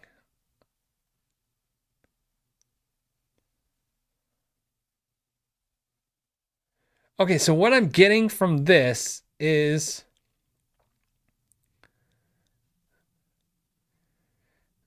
I'm just looking. It's going to be a very not low output pickup. Don't think of it like that. It's right. It's kind of going to give you just a little bit of bite. So it's a pickup that will give you clean, really crisp cleans, good cleans, but then it's going to give you a little bite. That's what I'm getting from, again, looking at the specs and some of the things they're saying from it. So would I like it in a semi-hollow, or would it work in a, well, I would say yes. I like semi-hollows. I think semi-hollows always sound best with some kind of lower output, mid output pickup. The aggressive pickups just get a little unruly with that. Based on what I see, I can't say I could recommend them because I've heard them, but based on what I read, it sounds good. But I don't know what you like and what you're after, but I would give that a try. Me personally, reading all that stuff, that wouldn't be anything I'd be concerned of. So, Teaster says, hey, for travel to Japan. Okay, so this is what they're saying. It says, get nephew hard travel case and a gift receipt. Tell them it's a gift. Only produce receipt if needed. Okay. And asked for, obviously, right? I understand what they're saying. Like, hey, it's like the lawyers, right? Don't talk and don't talk unless you have to. So in other words, don't offer up anything. That's basically what I get for that. Don't offer them anything they don't ask for. Okay, fair enough. That's nothing wrong with that. It says, okay, so have a receipt, but give it only if they ask for it. and should be fine. Use the case to check it and not a box. Very cool. So there you go. I appreciate that for sharing that information and for super chatting to make sure I saw that. Thank you. That was very kind of you. So hopefully that's helpful. And that sounds about right. Like I said, all my times through customs, I mean, they don't ask me for anything. They always just ask me if I bought anything. And I'm always like, no. Other than, it's usually if I get anything from duty free, it's like, I think I got Belgium chocolates once and they were like, I had to declare the stuff I bought at duty free or whatever. But other than that, the Rockin' Donkey says, how many licks does it take to get to the center of a Tootsie Pop? I'm going to read that whole through because, of course, that's like just an old commercial. If I remember, the commercial was 3. You asked, I'm answering. It's 3. I'm curious now. I'm going to Google tonight, sadly enough, the commercial, but I'm pretty sure the owl did it in 3 licks. Which is great. Rick Lee says, have you ever reviewed Planet Tone pickups? Planet Tone pickups, I have not. If you guys recall, we talked about doing a whole thing of pickups, and I did a bunch. I have that ready to start up again. I told you guys I have P90s from Dylan's pickups. I have some Fishmans that I'm not allowed to just tell you guys what they are yet. I have... I'm like, I have a lot. And I'm like, I only think of 2, but I do. I have a lot. So I have a lot of pickup videos coming again to do that as well. Oh, Space Llama pickups. If you guys like, small builder handmade kind of stuff, which is cool. And so some DiMarzio's coming, some other stuff. So I have some pickups. I want to kind of sparse them out. I like going over the pickups and stuff and doing those videos. But those weren't pickups on my radar by any means, but maybe they would be. Like I said, when you guys tell me this stuff, I always go, okay, let me put it. Jennifer says the super chat didn't work. So what I can tell you is Jennifer, what you can do is email me, go to the www.askknowyourgear.com, hit the ask page and send me the question and I'll load it in for next week. And that's a good time to segue to the website. So let me go. As I've told you guys before, we have www.knowyourgearpodcast.com now. And you can go there and ask questions. And some of the questions will be answered on the show. And some of the questions are filed so where they might be. But some of the questions have actually been being turned into videos. So there you go. So let me go and I'll grab a couple randomly, if you don't mind. And this one is from Simon. Simon says, my question is, if you have a pedal with a built-in presets, Helix type pedal, and you use the preset. Oh, this is a good question. So here's what's great.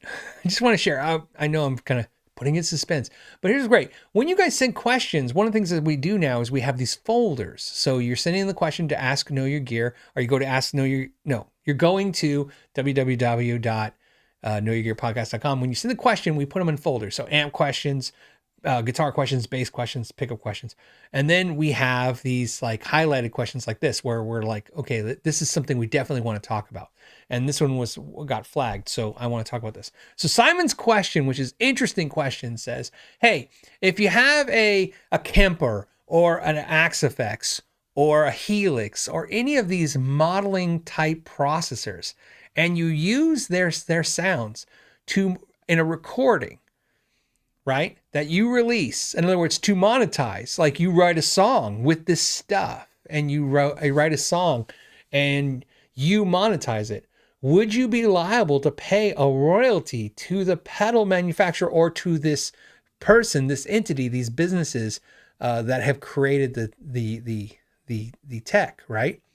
And then he says, how does it work as an intellectual property? Now, again, I'm not an attorney. I'm not going to give you any kind of like notions of, I'm not going to shade tree lawyer you right? To tell you stuff, I think. But here's what I'll tell you what I think I understand, and I'm pretty sure this is going to be pretty damn accurate, which is the way you would look at an Axe FX, a Kemper, a Helix, Arletech is the same way you would look at Photoshop technology or any other type technology that allows you to create something, right? So just they're selling you, and I'm going to get to the whole preset thing in a second. They're selling you tech, or they're selling you a tool that lets you create, right? This is no different than as silly as it sounds, as if the paintbrush company sold you paintbrushes and you painted a painting. They're not. They just because they helped create it doesn't mean they helped create it and they get a piece of it. Now, to the core of your question, so that's the answer to the tech. So that's just easy there. That's easy. I don't even need to be an attorney for that. If you use that technology, just like if I use this Bad Cat amp and I use this album, John, the owner of Bad Cat, can't ever come to me when I sell my 6 million records and go, hey man, that's the Black Cat tone on that album, and therefore, you owe me a piece. Now, to your specific question, which is really more interesting than just that general question of that, is you're using their preset. They actually created the sound and you didn't change or manipulate it. So it's a little different, a little stranger the way he asked it, right? Right? Because I don't have a great analogy for that. And that analogy, it almost like what you're saying is they sent me a paint by numbers, right? Right? Painting. I painted it, and obviously, if I use it, is that okay? And the answer still is yes, believe it or not. Yes. I would imagine, again, we could always check. I can check with an attorney if you really care. I can check with an industry attorney who's in this industry, but I'm pretty sure I know what they're going to say. When they make those presets and they sell the product, again, these are sample presets. This would be considered something, I don't want to say like public domain, but it's obviously considered in a way that they know you're going to be using it, and so their ability to have to basically say they get some kind of you're using their sound wouldn't apply. It's otherwise. I would imagine if it even mattered, and it doesn't, there would have to be some kind of disclaimer saying, hey, if you don't manipulate this preset, we own this sound. And then here's the other problem, and then. That all being said, let's just talk about a whole other type of argument for this entire industry, which is sounds in general and owning sounds, right? The question becomes, this has been the bane of all amp and pedal makers forever, which is who owns a sound in the first place? Like, for instance, you can make an amp that sounds like a Marshall, but you can't say it sounds like a Marshall because the name Marshall is trademarked, but it can sound like a Marshall. The sound is not trademarked. So you can absolutely make a pedal. Lawrence Petros was here earlier, LPD pedals. So he can make a tube screamer sound. Okay, we're not even talking about copying the circuit, which is a different discussion, and really that's still fine too, believe it or not. But let's not even talk about that. If he makes a pedal that makes a sound that actually sounds like another pedal, he's totally fine. Right? They don't own the sound of that sound. And even if they did, the argument of that would be a nightmare. You can't get anybody to agree. We can't get anybody to agree. There's 1,000 of you here. We can't even agree on sounds. Could you imagine a poor jury who's not trying to figure out what stuff sounds like? But great question, an interesting discussion. I'd never heard it asked that way, which is, yeah, if you use a preset off like a line 6, if you use the preset off a line 6 and you make a hit song with it, do they have a way to come at you and say, hey, they made the sound? And the answer is no. By the way, think about this. Think about how keyboard players, I don't even know how that would work, right? If you used a Casio keyboard for their sounds and made an album and they came out of nowhere going, hey, that's our quote unquote piano sound. So interesting. Great question, but no. And again, for the legal disclaimer, I'm not an attorney, so, but I never heard of such a thing, and I'm friends with enough of those companies that make that stuff and talk to them in so many ways. I would imagine if it was going to happen, it would have been happened by now.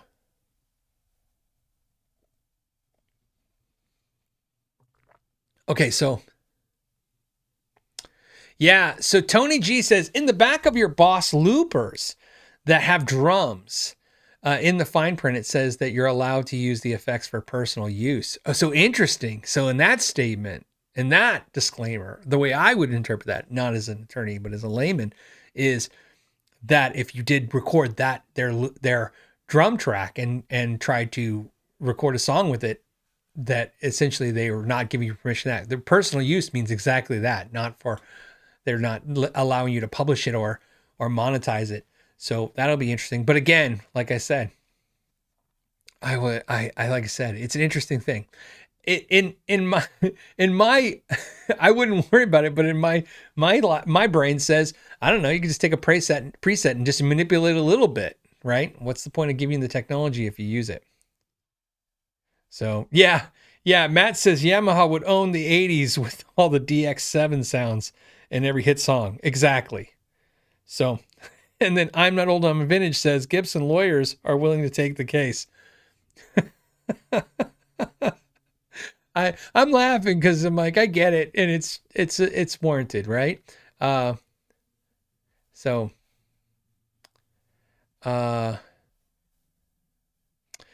says you can absolutely patent a circuit of an amp if it's new and not obvious, but only protects against people copying the circuit, not the tone. Right. So again, I have never seen anything, and I have been around, where anybody has able to ever substantiate a argument of a tone, of a sound, and say that this is the sound. Now, again, we're not talking about like the Google sound or the iPhone, when it boots up, right? I'm not talking about that. That's right. Because essentially we're not talking about music and stuff like that. We're talking about, like I said, to me, simple as something as the crunchy distortion, right? Like, oh, that distortion, that's totally our sound, right? I mean, that's a hard thing. So, but I like the question. I'm glad you asked it. And if I ever find out more and I can go more in depth on that, that'd be great. So thank you, Simon. Let's do one more from that batch of questions these are from the email questions. So like I said, guys, make sure you email questions. Please understand though, but just like on the live show, emailing a question doesn't guarantee that I'll ever be able to read it. But I promise you, if we find it and it's cool, we'll do our best to put it out there. We want to share the love. This one is from Ben. Ben says, hey, loves the show. I appreciate you guys saying that. You don't have to say you like the show. I'll answer the question. It says, what happened to the Bad Cat amp, the Paw, announced at NAMM 2020? That's a great question. And he says, it looked promising and the ultimate bedroom practice amp. I agree. Ultimate for sure is the word I would use. Can't find it on their website. I can't find much info on it online. So let me tell you enough. As you guys know, look, there's no sugarcoating this. I'm friends with John. He owns Bad Cat. I met him. I just want to be clear. John is a fan of the show, of the podcast. He literally reached out to me one day because he heard I collect Boss pedals, and he sent me a couple Boss pedals as a gift. And we talked, and he never asked me once. I'm just telling this because I just want you to understand. He never asked me once to review his amps or do anything. Of course, obviously, when the owner of an amp company talks to you, you're like, hey, maybe we should try and get an amp on the show. And I said, can I borrow one? And he was super gracious and nice. And he's been a close friend ever since. Like I said, it's good guy. I drove down and I got the Bad Cat amp personally because I wanted to see his new shop. He's got a new shop that I want to check out. So the reason I tell you that is because I have some privy information that I'm privileged to, and I'm going to share as much as I feel ethically I feel okay sharing with you. Okay. Whoops. Bumping my mic. So you guys don't know what that question is about. Is that short time after the Spark came out, Bad Cat announced making an amp that looks about the same size, got two little speakers in it, and it had real tubes in it for the tone, but a Class D power amp, kind of like how the Spark is. And it had not modeling abilities. So it wasn't a modeling amp. It just had, the ability to get good cleans, good distortions. And then it had impulse responses so you can record. And it was essentially and it was going for like the $799 price point. So definitely not inexpensive at all. It's a definitely expensive product, but it was kind of going for the connoisseur, the person who likes the desktop amp, like a Yamaha TH 30 or 10 and a Spark, but wants to go like, I want a little bit more than that, right? I want a little bit more than the digital stuff. I want something more analog. And so John and those guys developed that amp. Now, when they developed that amp, they released some of them and they received some issues with them. In other words, some people obviously liked them, but they were like, hey, I'm having a couple of issues. And they went through it. Now, what's great about this in this story is that since that happened, since the release, John hired Peter Ahrens. If you guys know Peter Ahrens from Amp Pete, he's also the guy who was behind the redesigns of some of the new Soldano stuff, and he did a bunch of stuff with Synergy, and he did all this stuff. So people in this industry definitely respect Peter in a lot of ways, as he's not only a genius engineer, he's a great amp designer, pedal designer, you name it. And so he's part of the team that, and I'm saying that politely because, again, he's a genius, but I mean, it's a whole team at Bad Cat. He's part of the redesign of Bad Cat. So if you notice, all the Bad Cat stuff pretty much went away and they came out with the new amps, and everybody's raving about the new amps because, look, these are the guys, right? Bad Cat had the right resources. John's a really, really good, smart amp designer, but he's hired a genius, right? So you got a guy who knows how to make a great amp and a genius who knows how to design stuff. And they're together and they redesigned the Bad Cat.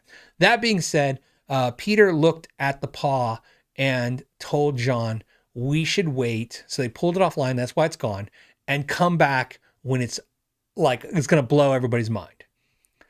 So that being said, I don't know when they're going to do that. I don't know when it comes out. I don't know anything. I have not asked him. So therefore, okay. I've probably said too much because, again, I didn't ask him if I could discuss this stuff with you. But so you know, it's the amp it's really about, for them, it's about their dedication to the customer. They want the customer experience. Well, I told you guys, I love a lot of gear. I know a lot of people in the industry, and some people in the industry are just fantastic people, and some are smart people. And John is one of those smart, fantastic people where he not only knows how to make a great amp, but he also gives a crap about people. And that's what it is. They just don't want the out until it's perfect. And even though, look, they could have just shipped out more and called it a day, right? But it's like, it's not perfect. So when it's perfect, it will come out. So that's why, Ben, your question is what happened with it was kind of, they announced it at the amp. That's what happens. They decided that, instead of changing the design and fixing some of the issues that people had, they decided to actually start the whole entire brand over again. In other words, new lineup of amps and really kill it out there. And so they want every product to be amazing. I'm putting words in their mouth. They don't really say it like that, but that's what I get from it when I'm hearing them talk, is they want everybody to literally, when you say Bad Cat, you say, this is the best. So I think that's what it is. So, but yes, I'm really excited for the Paw to come out because I really like the idea of a desktop amp like a Spark or a Yamaha that, like I said, it's a little bit more tricked out, right? Made in the USA, a little cool. So, well, it says nothing is perfect. I know, but you have to shoot for it, buddy. That's the problem. Right? You're like, that's why you're always self-conscious about it. You shoot for perfect, right? Because there's the only thing you can shoot for. But yes, I agree with you. Nothing is perfect, but you still have to shoot for it. So I think we're in agreement on both those statements.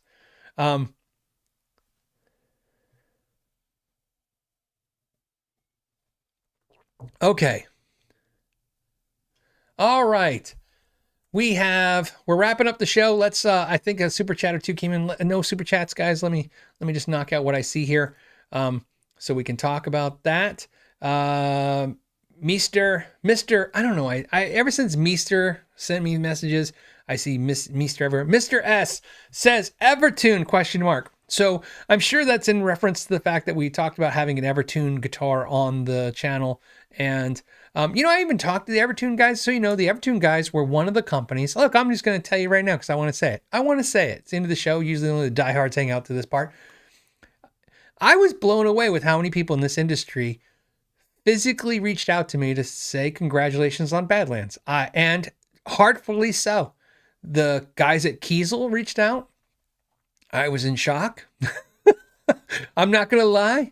It's not my personality to kind of BS anyone, but I gotta tell you, so that's why I gotta tell you this harsh truth, which is every single company reached out. I thought, oh no. They're like, hey, we want to talk to you. I'm like, oh great. What did I do? What did we do? What did we do?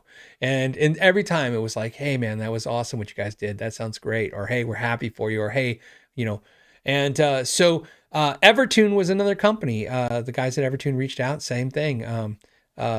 Eastwood Guitars reached out, Morley Pedals reached out. It was just really cool, man. A lot of companies just reached out and said, hey, we saw what you guys released a brand, and hey, we saw it sold out, and hey, congratulations on that. And some of them were like, and if you ever need help with anything, let us know. And I was like, this is great. So Evertune definitely reached out. I've been working on an Evertune video. So again, the Evertune video is kind of like the Strandberg stuff that I've done and a couple of the things that I've done where I'm not versed. It's not easy for me. It's not something I play all the time, so I'm versed in it and I'll just do a video about it. I really have to spend time with everything, right? Like you guys saw, if you guys saw my Kiesel bass video this week, obviously I got it in October. I released the video now. It's because I don't want to release the videos. It's a me thing, not anybody else. I don't like releasing videos and then when I bump into somebody, usually one of you guys, and then you guys say, you ask me like, oh, I remember your video on the blah thing, I remember your video on the N4, you really liked it. And then I go, I did. I mean, since then I've learned a couple things, I really hate that. I like to be able to I like when I look at an old video I did and go, yeah, I'm still there. That's still where I'm there. That's what I still think. So I try to stay away from doing the honeymoon videos where I just got it and I love it. And I try to stay away from the videos where I think I know it and I'm putting out enough information. I really want to know it in the idea that not so much the tech information, but in the and the Evertune this is the hard part for me. At the end of that video, it doesn't make sense if I can't tell you guys I would actually buy it or not buy it. And I don't want to say I won't buy one. If it's for sure, I won't buy it. So I'm getting there. Like I said, there's a lot of things about the Evertune I do not like, and there's some things I really like, and that's what I'm trying to figure out. I'm trying to figure out exactly where I'm at with that. So, especially since it's different. It's a different product. So, David just wanted me to have some KYG rent money. I appreciate that. Rent's crazy now. You say rent money, the rent money's crazy. Ray says, hey, is it a good idea to rent gear instead of buying it and taking a loss selling later? So I don't know a lot of places that rent gear. So first, let's be aware of that. I remember there's a company called Pedal Genie that used to rent pedals, and they may still do so. I don't know. It's sad. They could be out of business or defunct, or they could be killing it. And they're not on my radar right now. So there's Pedal Genie. Or we could just Google. How about that? Let's just Google it.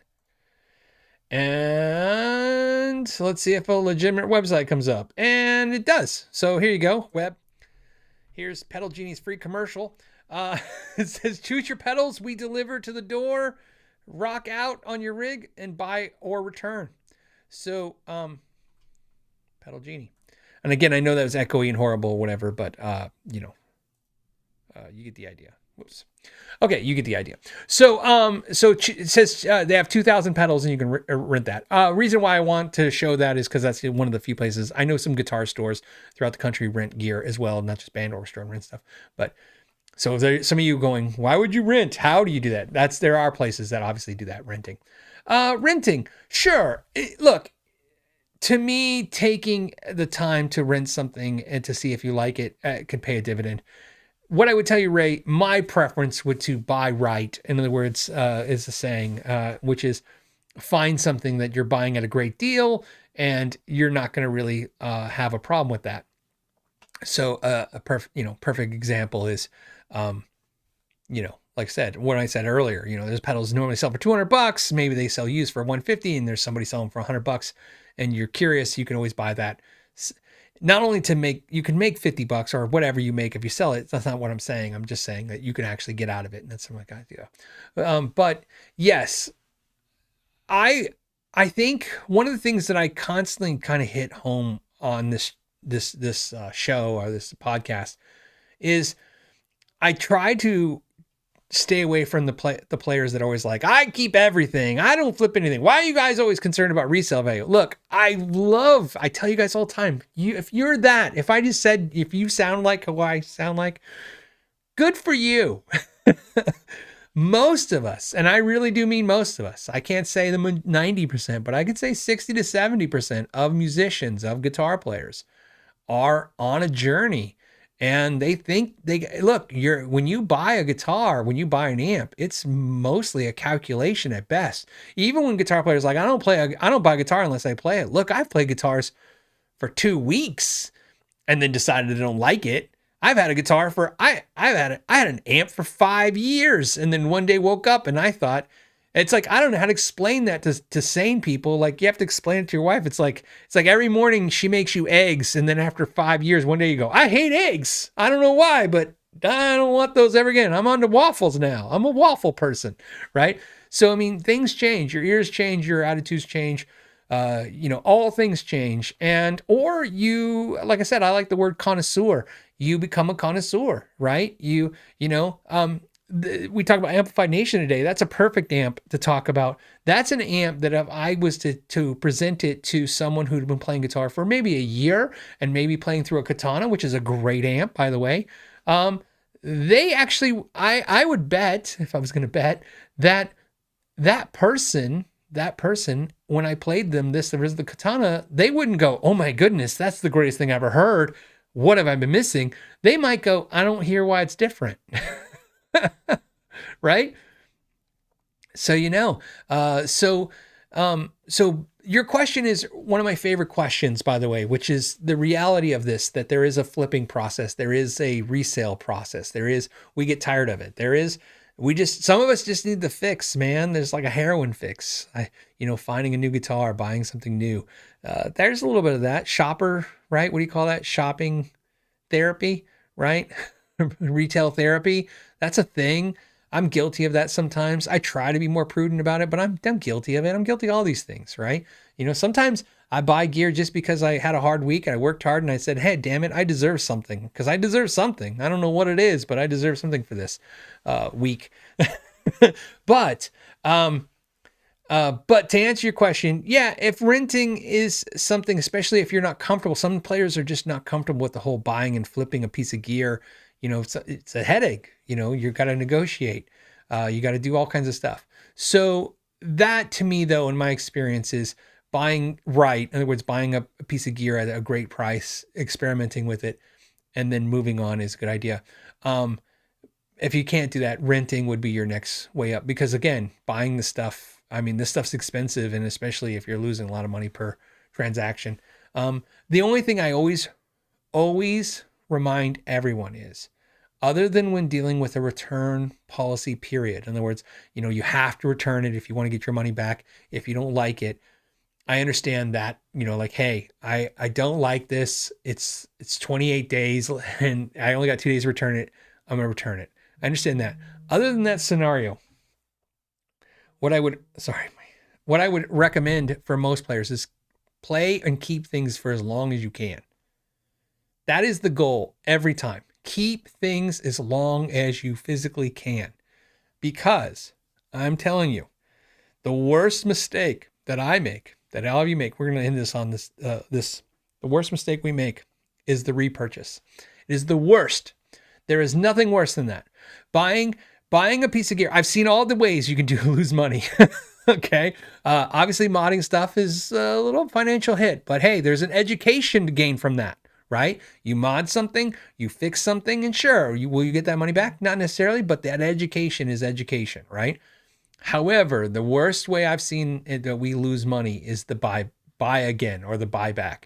So if you get something and you get rid of it, you're going to lose some money. If you get rid of something and you buy that thing again, you will always lose a lot of money. It is the worst feeling. It's the worst. It's the worst feeling when you're like, I bought it for $300, I sold it for $200, and now there's $600. And the worst feeling is You bought it for 300. You sold it for 200. It's now 6. So you bought it for 6, and then you sold it for 4, and now it's 8, and you're buying it again. That is the worst thing you can do to yourself. So if that is what you think you're presented with, yeah, rent. Like I said, just laughing because I'm thinking of all the crap times I did that. It's good. All right. Okay, guys, I appreciate you guys hanging with me today. Hopefully you guys like the new audio. I will fix the audio for the other transitioning screens. That's what happens when I program this, but I only did it from my main screen, and I didn't think about when I'm jumping into other screens that I was going to be on the old mic and the old system, because it's all hooked up right now. Because just in case I need to switch back, I had it ready to switch back for you guys. So on that, hopefully some of you guys complain the show is always a little too quiet. So it's actually a lot louder now. Some of you guys may not like that.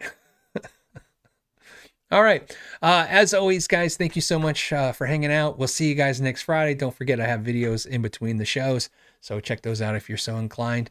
And I know we have snarks and stuff to give away. So we had 3 people win last week. I only heard from 1 person. As far as I know, I will double check. My wife got that shipped out.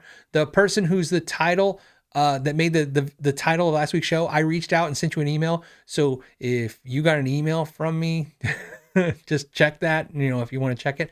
Like I said, if we don't get those 3 out, we'll, obviously they're here, so we'll just give them away again. We're going to do some more, like I said, but remember we had a family crisis the week before. So I'm trying to let my wife have this week to kind of readjust back to work and stuff. And then next week we'll start giveaways and stuff again. All right, guys, thank you so much. I will see you next Friday, and you guys